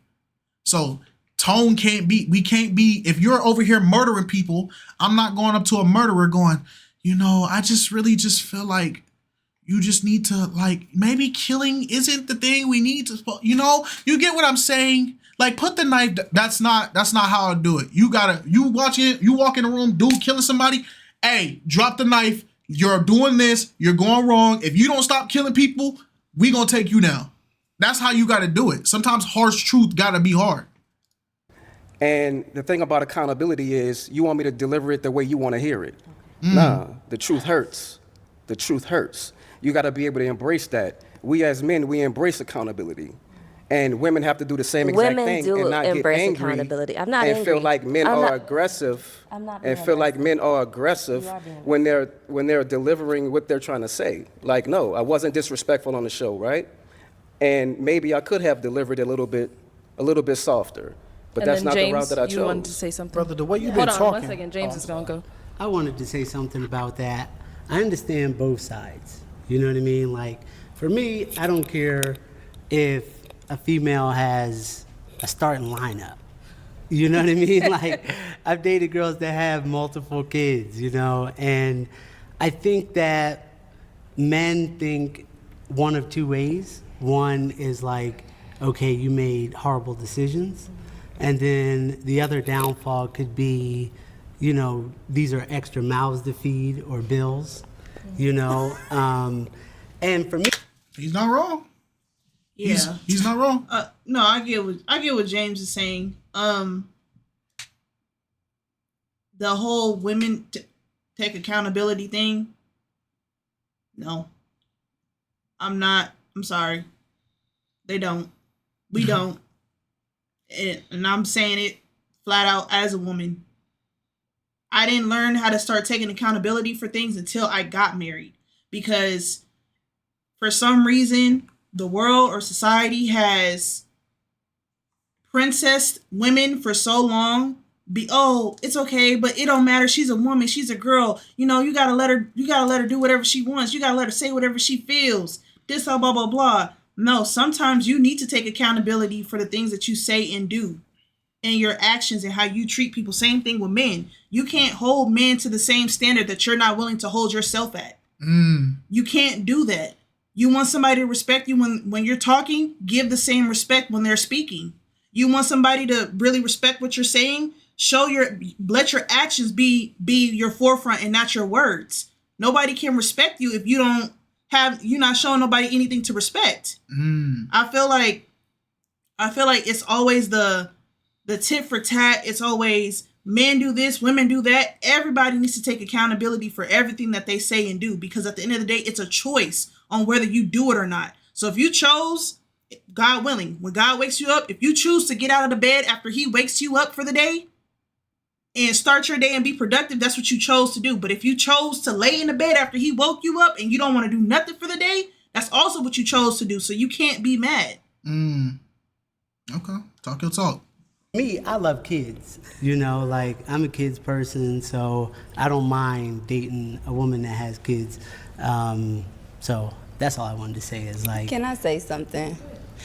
Brian, I don't think your delivery was 100% wrong, but there is a difference between you as a type of man and there's another type of man. There's two different types of men. It's your preference, and it's a man that knows that he comes into this world to be a leader, protector, provider, who also knows that you're going to take care of a family as a whole. It doesn't matter if they're your kids or it takes a village to raise these kids. I didn't take any judgment, but if you prefer a woman with one kid or you want some more with more kids, that's on fine. you. You're just not my person, and I'm not mad at you. And I'm not even mad at the world. And I don't give a fuck about anybody. Whoa!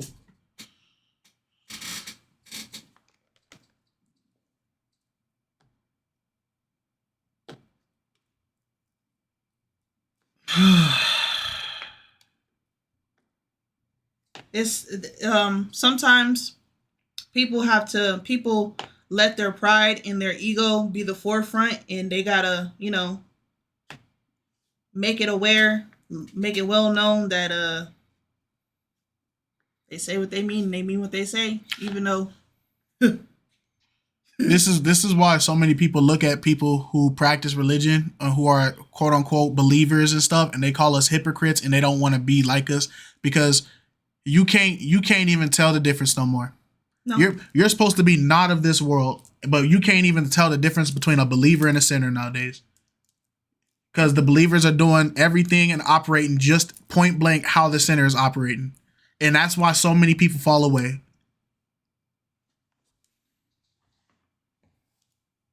If we can keep it G, I take care of my kids. They're well taken care of. I'm an independent woman, and I deserve a strong man who's ready to take care of a household. I'm not saying that that's not you or no other man in this world.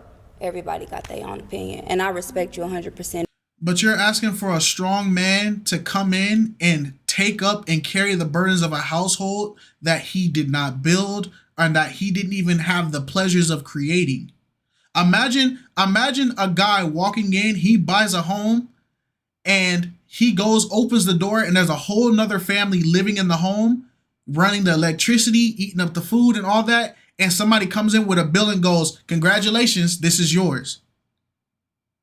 That's what you're asking. He's walking into it, and then if he goes, "Well, okay, cool.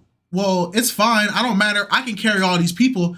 Can I have some more kids?" And then you go, "No, I don't want no more kids." So it's like, dang. So what is he really getting out of it? And I feel like there are men that are willing to take that on, and kudos to them and stuff like that. But the men that don't choose that, I don't think it makes them any less of a man to not want that for themselves. Just like a woman pursuing after a man that has multiple baby mamas and multiple children, it's okay for her to not have to pursue him because he has all these kids and stuff like that. I just think it's a situational type thing, and it's preference, because there are men and women out there that are willing to take on somebody else's child and all that other kind of stuff. So it's just, it's preference. Yeah.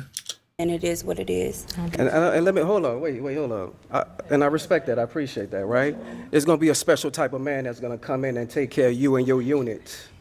That's gonna take care of you and your unit, right? Because most men wanna start their own family, right? You know what I'm saying? So why would we come in and be a stepdad when we know if you have 3 kids, then I'm gonna be the 4th? You're gonna look at me like the 4th, even if I'm taking care of the house, right? Because they're not mine. Because you're not a baby daddy or a husband. You're not gonna be a...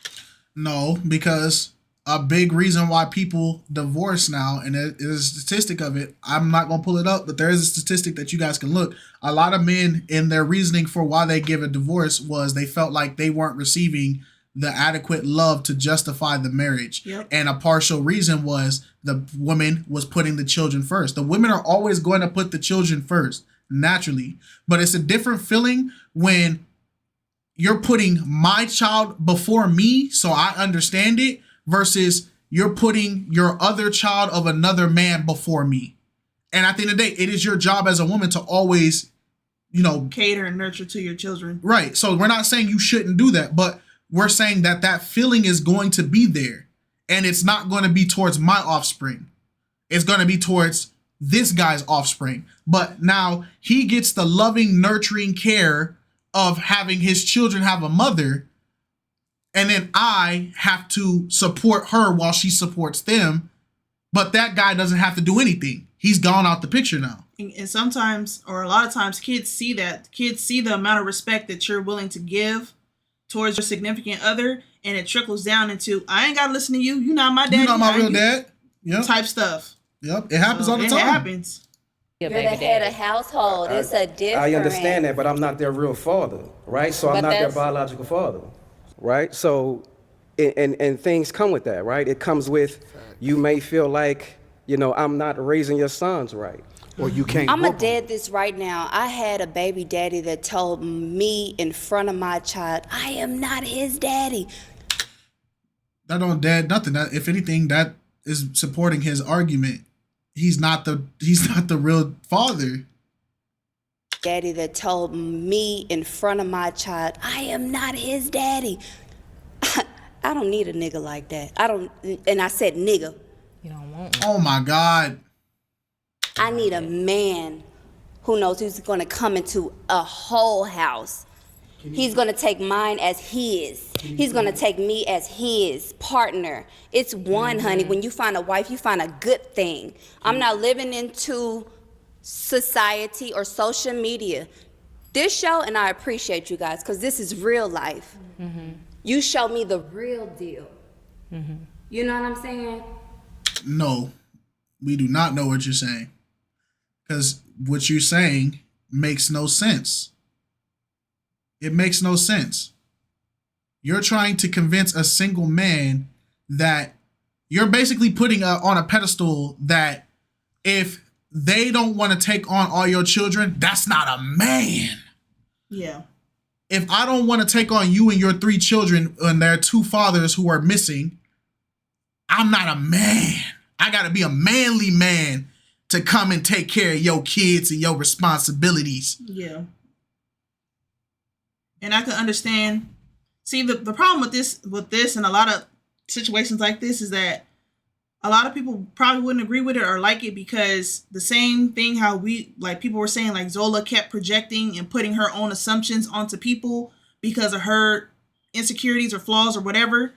It's the same thing in this situation where they could say Brian is putting preconceived notions or assumptions onto her because of the experiences that he's probably had or other men have probably had, but everything is circumstantial. And that I get what you're saying though. Everything is circumstantial, so it's hard to not put assumptions into it when you've experienced it. But I think people need to understand. People just need to listen to the experience and understand why people or men choose to operate the way that they do, and the same thing with women. And 2 things could be right at the same time. You know what I'm saying? No, you're right. I think it's just, if women are looking for single men, you need to start understanding why single men are saying what they're saying. Just like if men are looking for single women, you need to understand why single women are saying what they're saying. But the thing is, you doing this whole, I don't care what everybody else think. It's about what I think. Who are you?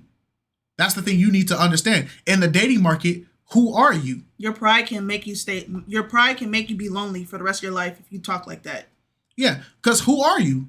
I don't know you. So why would I take you, this prideful woman with 3 kids, versus this quiet woman with no kids? What makes you a higher commodity for me than her? Because it comes off as if you don't need anybody that's not willing to take on what you have that they may deem as baggage. And I'm not going to say too much more, but that is easy. If you guys were to get together, hypothetically speaking. Who? Yeah, I'm just hypothetically speaking. Just hypothetically, you and Brian. You and Brian. If you and Brian were to get together, hypothetically speaking, can he put his hands on your children? What? Put his hands on my children? Discipline. You see how all the men understood what he meant? Discipline. You see how all the men understood what he meant? This is the difference between men and women, dude. How we think and how we operate and how we speak. It's so evident. Because putting hands for a man is discipline. But putting hands on a child is abuse for a woman. So, but I knew what he was. I knew what he meant. Yeah, you knew because you married to a guy. I say this type of rhetoric, but look at the disconnect between men and women. Can he put his hands on your children? What? Put his hands on my As children? far That's a real yes, Yeah, yes. let's word that a Can little. he? Well, we know what we're talking about. I mean, Brian, you understood what I was saying, correct? Correct. If your kids is acting up, Yeah. can he whoop your kids? If Like he they would whoop need his it. own son? If they need it. Uh, I mean, let's be real. You just This have ain't to about be that, but let's be if, real. If you're going to whoop somebody else's kids, you just got to be ready for that repercussion. The afterward. Why is there a repercussion for me correcting your child? That's the problem. That's why single men don't want to date women with kids. Because the fact that we have to say, if I see your son stealing and I pop his hand and tell him, don't steal, the fact that I have to face repercussions from that later, how dare you tell my son not, you put your hands on my son? Your son was stealing.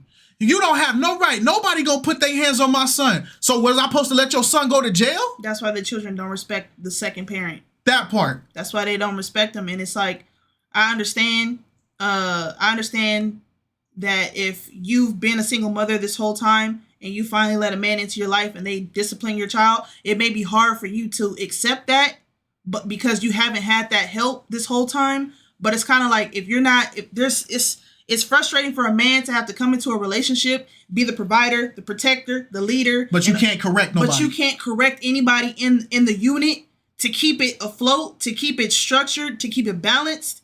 But you want me to provide, pay bills, make sure you have this, that, and that, make sure all the kids are fed. But I can't do anything when it's crumbling in the inside. I can't do anything to fix it or discipline or correct it. It's kind of like, well, what am I really here for? And here's the main problem right here, right? You guys, all these women are claiming to be God-fearing Bible women, right? What does the Bible say about a child? If you spare the rod, you spoil the child, right? You guys are saying there needs to be situations. You guys are stopping the rod from being on your child when they need to be corrected. And you're spoiling the child. And that's why you have so many kids coming in there ready to fight the stepdad. And the stepdad been trying to do everything he can to help. Baby Boy as a movie was a perfect example of that. Yeah. It was a perfect example of that. That's the greatest example of that. He was trying to come into it, but he was also respecting the lady's son. But he was also trying to tell him, you need to get your act together. You need to get this together. You tripping. Young buck, I went down this road that you went through. I messed up like you did. Look, don't do this like I did. I need to correct you. And what did he kept doing? Man, shut up. You ain't my dad. You are here trying to run things. Man, where my mama at? Where my mom? But then look at the end. When he killed Snoop Dogg in that movie, who was the one that came and cleaned the mess up? Yeah. Who cleaned it up at the end? The same guy he was, shut up, man. Blah, blah, blah. Get out of my house. Was the one that had to come in and sweep up all the pieces. And if you don't want a man disciplining your children, that's a conversation you got to have with that man, because to say like, oh, on this couch right now, to say like, oh yeah, if my child needs it, then yes. But when they actually do it, you get mad. You're reprimanding the man for doing it. It's kind of like,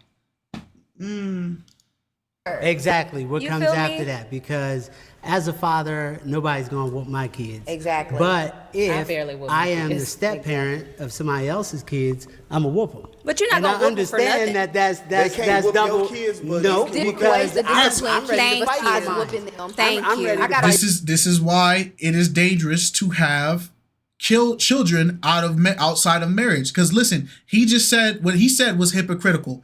As a father, you not gonna whoop my kids. So you're telling your stepwife she can't discipline your kids. But then you say, if this was her stepkids, if I was the stepfather, I'ma whoop them kids. So that's the problem.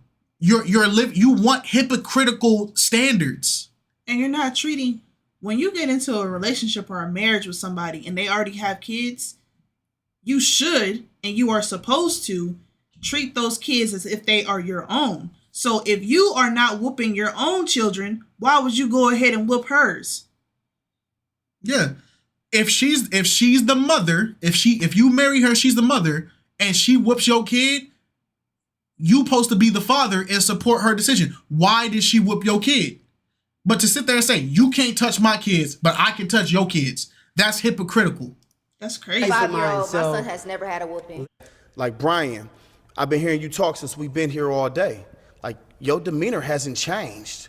So I want to say, like, I don't think that you were aggressive at all. I think that you were being you. Mm-hmm. And I appreciate that authenticity that you have been bringing. And I still got a couple more jokes in the back of my head for your ass too. Okay, y'all, let's wrap this up. See, now it's a respectful banter now. So hey, they started off as enemies, now they homies. Let's wrap this up. And so Chanel, you were like the queen of facial expressions. I was. And everyone was showing you like I was getting tagged all over Instagram like, look at this woman, like she's making all the faces. And I feel like most of it was during Brian's segment. So let's take a look at all the faces you were making. That disqualifies yourself. So it disqualifies a top tier woman. But you're judging me on the fact that I have the choice. No, I'm not judging you. That just means that I'm not for you. If you're gonna judge me because my second baby daddy didn't work out for me, then I'm not for you. You know, so I'm not judging and you I and understand your opinion that. How many kids and your you have? preference. I have 3. So you know what I mean? Like, I appreciate it. But you. Mm-hmm.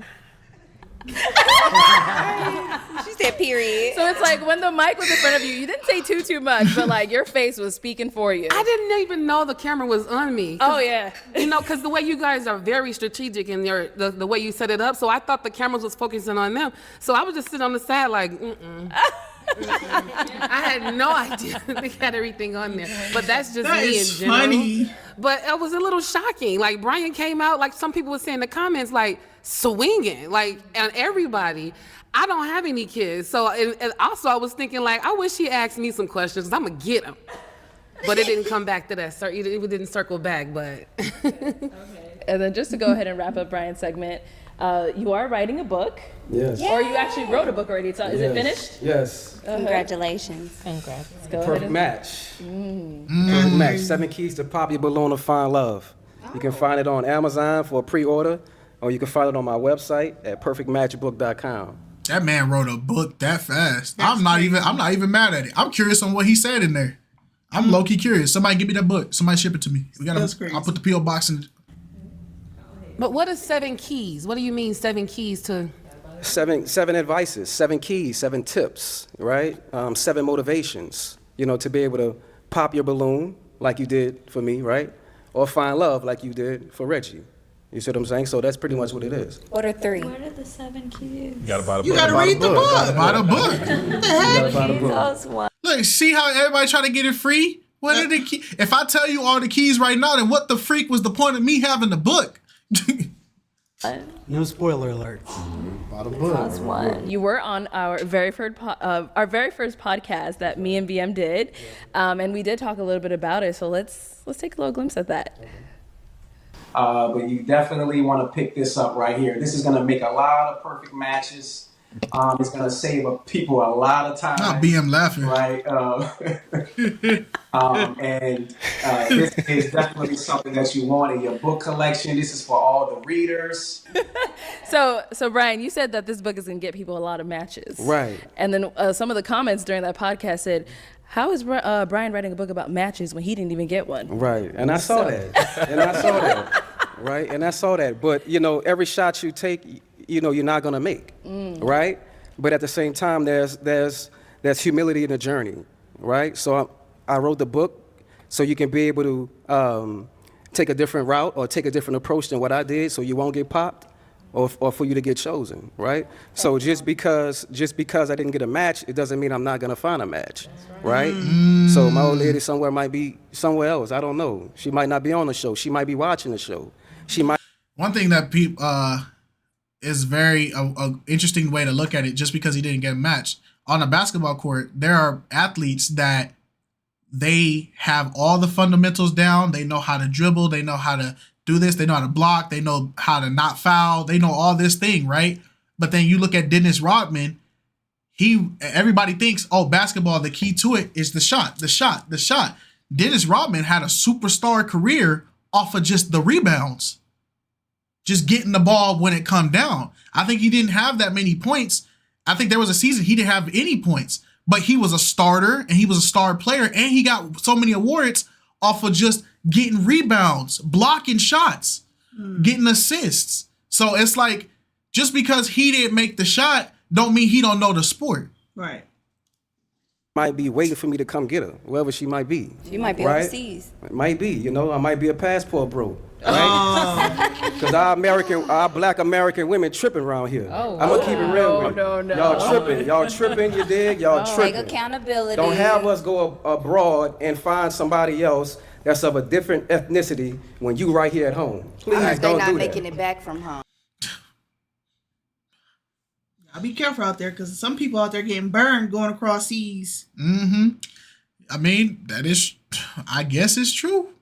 I feel like everybody is tripping out here. Yeah.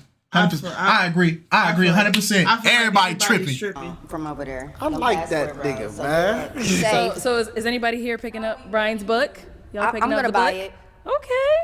I support. Good. I'll just put it on the shelf. How much is it? It's $22.99. Okay. So it's reasonable. It's $9.99 on Kindle. You can pre-order it. Nice. All right. All right. Well, I'm glad you were able to. A lot of people gonna buy that book. I do hope that you get lots of sales on it. Thank you. And everybody reads it. You gonna buy the book? Thank you. I don't need appreciate it. that. All right. So. If I was a single man, y'all check it out. But I'm a married man. I don't need that book. Once you get married, you enter a different set of stairs. If life's about stairs, right? Floor 1 is your adolescence. Floor 2 is your teens. Floor 3 is entering adulthood. But then there's a side door where it goes into your singlehood and your relationships. I'm already on the stairs that I went past dating, and I went past engaged, and now I'm at marriage. That book, I don't need to find a match no more. I've already found the match. Now, if he wrote a book on the 7 steps to maintaining a healthy marriage, that is a book that, okay, cool, I can read, because I'm trying to maintain my marriage. You get what I'm saying? On episode 20, it ended off with such a bang. Our last girl came out and she was like, you know what? Y'all can get a piece of me.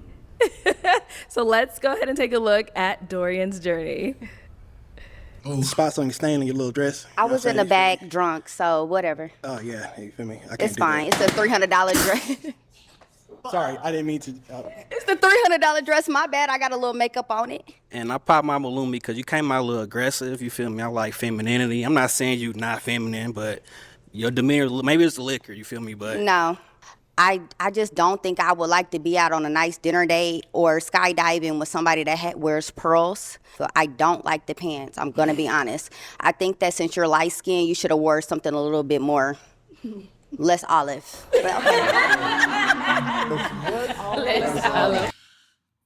And you know, it's crazy. There's women in there going, man, there was nothing wrong with her. Okay. I thought she was gonna say sage. Okay, so Dorian, let's start off with the first thing that's been going all around the internet, the $300 dress.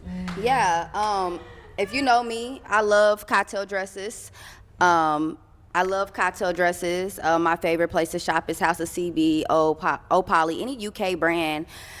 They're in a frenzy because I said the dress was $300 and they're getting it for $17.99, which is okay. It's nothing wrong with that, but yeah. So yours was $300 from House of CB, right? Yeah. Okay. I put it on Instagram. It got like almost 3 million views now. Because they were so obsessed with the dress. Because I look good in it. Yeah, and it's a beautiful dress. Beautiful dress. It was just a lip liner pencil drop. Imagine just dropping a lip liner on your dress like that, just to die. I didn't even see the stain. Exactly. He was delusional. Texas Pete.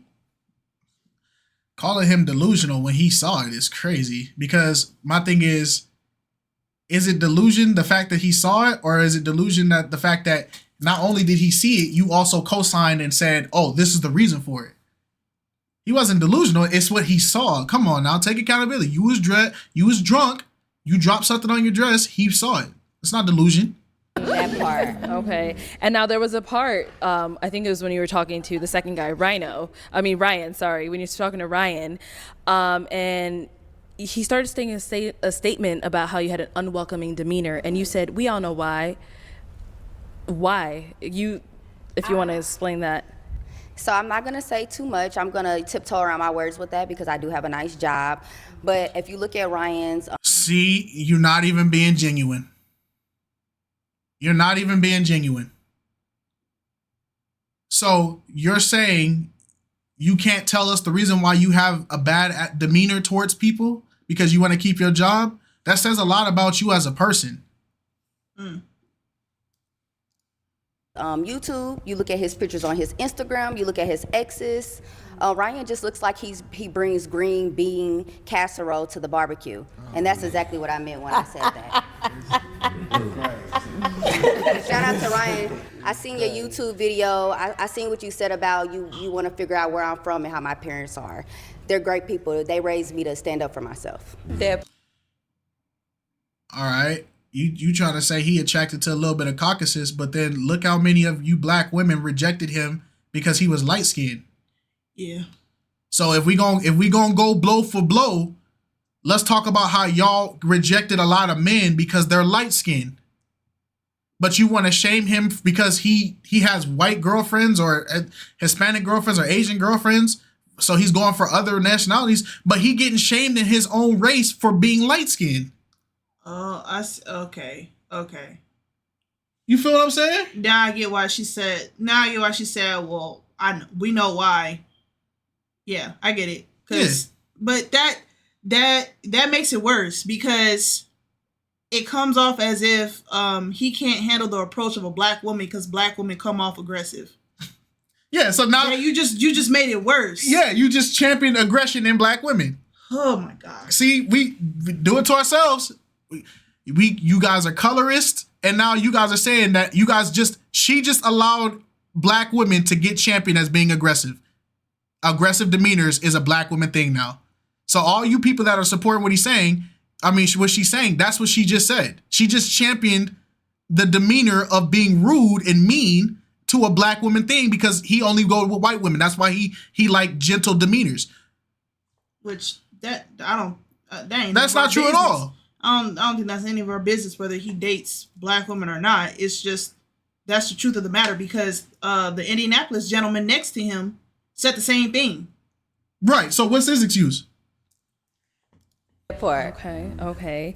So now, were you shocked that all the guys were like, "Yeah, we agree. You came out aggressive"? No. I wasn't shocked. Okay. I was raised by men, so I understand what they were saying. I mean, I'm for a certain type of person. I'm for a certain type of man. I feel like their reasons weren't as straightforward as they could have been. Like, I thought it was an open dialogue. I wanted them to get in a little bit more of a detail of why they didn't like me besides me being aggressive and assertive. They really wanted to call me ghetto. Honestly. Ain't nothing wrong from being from the ghetto. It's not. Brian, don't you start. Don't you start with this from the ghetto, man. Hey, man. Ghetto. From the ghetto. I'm from the ghetto. It's like I really learned on social media. I'm from just the ghetto.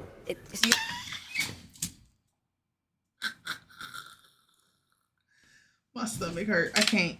You feel me? So I really learned. It's crazy how they just the way my cadence, how they just automatically, oh, she's ghetto, she's ratchet. When you can do both. You can be both. You can be corporate. You can be from the hood. They just didn't know how to handle me, but we don't come from the same place, and I respect them, and I respect how they feel. So I don't. I'm from the hood too, and I do not operate like you. My wife. I might operate like you, just a little bit, when need be. We from the hood. I'm from the hood. The only difference is I pursued sports and education more than I pursued the streets after I got to an age where I could make that decision. And my mom did an extremely good job of making the hood look like heaven. My mom made the hood look like heaven. Yeah, there was some moments you gotta lay on the ground because people shooting, but there was some nice clean breakfast in the morning with some clean school clothes after that. And I never got to see the bodies. I was always taught, don't look that way. But I grew up in the hood, all that. I got beat up, all that stuff. It is what it is. That's just the hood. But that don't mean you gotta, just because you're born in an environment don't mean that your environment has to become your personality trait. I don't expect them type of men to understand me. They not my type. So after you guys watched Dorian's segment, I know that whole lineup of guys, they were like, yes, when the last guy was like, yeah, I feel like you're coming off aggressive. Did any of you guys get that impression as well? No, not at all. That she was coming off aggressive. She was being real, man. That's what She was being real. I thought she was being real. I think what the ball dropped for her was when she was like, I was in the back drunk. Like that right there, you know? I agree. You set the tone. And took it and ran with it, right? I gave them, you guys are totally right. I literally had 2 shots. Come on, all my friends we turned. So I be teed a little bit, but I literally wasn't drunk. I was nervous. It was my first time on a big platform, and it was a lot of different men. So I was nervous. That was my best answer at the time. I was not drunk, y'all. We wouldn't know that. And that's why the public went on you. It's not like they can go in your mind while you're doing the recording and be like, she says she's drunk, but she's just a little tipsy. It's like, bro, we can only go off of what you say. You said you were drunk, and then you proceeded to act how you wanted to act on the show.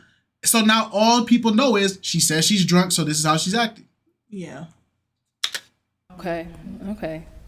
That's good. Are you drunk now? No, I'm not drunk. I should have brought a bottle of Don Julio and got drunk. I had the same amount of drinks today that I had on the show that day, and I'm still Remember when I said, so, you know, it's crazy. You just proved everybody a point, because on the show, you said you had alcohol, but you were saying like, this is not how I act when I'm on alcohol. This is just me having fun. But then you come here today and you have the same demeanor and energy, and people go, are you drunk now? Nah, I had the same amount of alcohol I had when I was on the show. So then this is your alcoholic trait. This is you on alcohol. I am. They were just scared a little bit. Yeah, I kind of think they was too. I didn't really think that nothing you said was wrong. Thank you. I think you really express yourself well. Gracias. I think they just want like. I just think they like a lighter, like a more lesser woman who likes to speak more, less or whatever. You know what I mean? And I know you're not that type. You very outspoken. Yeah. When I watch. I like an open dialogue with my man. Like, I want to joke, I want to laugh, I want to really if we don't speak and we don't talk and I just got to be soft-spoken all the time, then we'll never really get to know each other when we're mad, happy, sad, rich, broke. Like, that's childish to me. So they weren't for me and I wasn't for them, and then hopefully I'll find somebody that, appreciate that. Okay. I thought that shit and James, was I think hilarious. Did you want to Well, add I was just something? going to say, I think it came across aggressive because your voice carries. Like, it sounds like you yelling, but you're not. Like, you calm, but your voice carries. Does that make sense? You have a strong presence, so Yeah. this is what it is. I agree with what he's saying. Strong presence, voice, yelling is crazy. No, you're an aggressive person. You're an aggressive person because you immediately shut that out and just threw that away, and you didn't even try to understand why. He's giving you a solid reason on why people would classify you as aggressive, and you're going, that's crazy. Well, guess what? You're not hearing your voice at its full octave. I don't think I'm as loud as I am. I'm a very loud person, but when I talk, I'm like, this is my regular tone. But my regular tone is loud. I also was on a football field screaming at people for freaking 4 years, so it is natural that I talk loud. But it's just like you co-signed to something that sounded the way you liked it. But he's telling you why people would perceive it. It comes off as aggressive. And if you're going, nope, this is just my natural tone, well, guess what? You have a naturally aggressive tone. It's the same thing when they were talking about Brian, saying that Brian came off very aggressive and stuff like that. But I don't think that he is aggressive. I believe that his tone did carry out the perception of him. Aggression. Of aggression, but that doesn't mean he is aggressive. And I don't want to say that she is aggressive, but her tone makes her seem aggressive. Yes. I think they just said that because the way I talk, the way I act, I'm very energetic, I'm outgoing.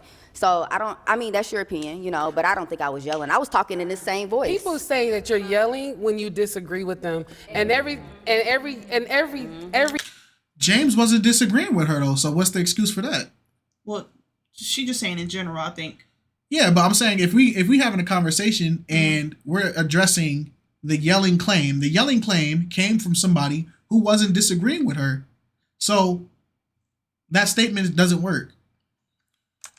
Yeah, he wasn't disagreeing, but she didn't agree with the statement. So yelling when you disagree with them, and everything the guy said, you disagree with them, and you gave them another reason why you felt differently, and they were don't like gaslighting me for sure. Black women, we never want to hear anything. Everything is gaslighting or people trying to change us, and then we say we take accountability for everything. Only certain black women, though. I'm not gonna put it on all y'all because all y'all not like that, so don't worry. Only certain, but these are the ones. Look at Arlette. Even Arlette not jacking with it. That is the end of this reunion. Hey. You know, I do thank all of you for, giving your input, and all of you guys for being transparent and so open. Like, it takes a lot to come out here and do what you guys did, from going on Pop the Balloon and also coming on here and also doing follow-ups. Yeah. Like, not a lot of people are able to do what you guys did. So, let's give it up for yourselves. Girl, thanks. Honestly. Thank you everyone for tuning into the season 2 reunion of Pop the Balloon or Find Love with me, Arlette Amuli. We do thank you all for all of the support you've given us through this entire season, and we do hope to catch you all season 3, episode 1, coming real soon before you even know it. And before you go, I just wanted to take this moment to say happy birthday to my baby. Today's his birthday. Happy birthday! Thank you. Y'all can just help me wish him a happy birthday. We're gonna sing to him. All right, I don't care about none of that. But all right, yo. Shout out to Arlette. Shout out to all season 2. This is a long video, so hey man, get your snacks. That's what I'm gonna put on the post because this video gonna come out. I know y'all waiting for it. Hey, I understand we long-winded, but I don't care how you feel. We gonna say what we want to say, because I'm not gonna take accountability for my actions. That's crazy. Nah, but anyway, you came to a reaction video, getting mad at people for reacting, but you came to a reaction video. That's stupid. That's stupid. All right, y'all. You got anything you want to say, my dear? No, y'all have a good day. She brought back the ears for y'all. Bye.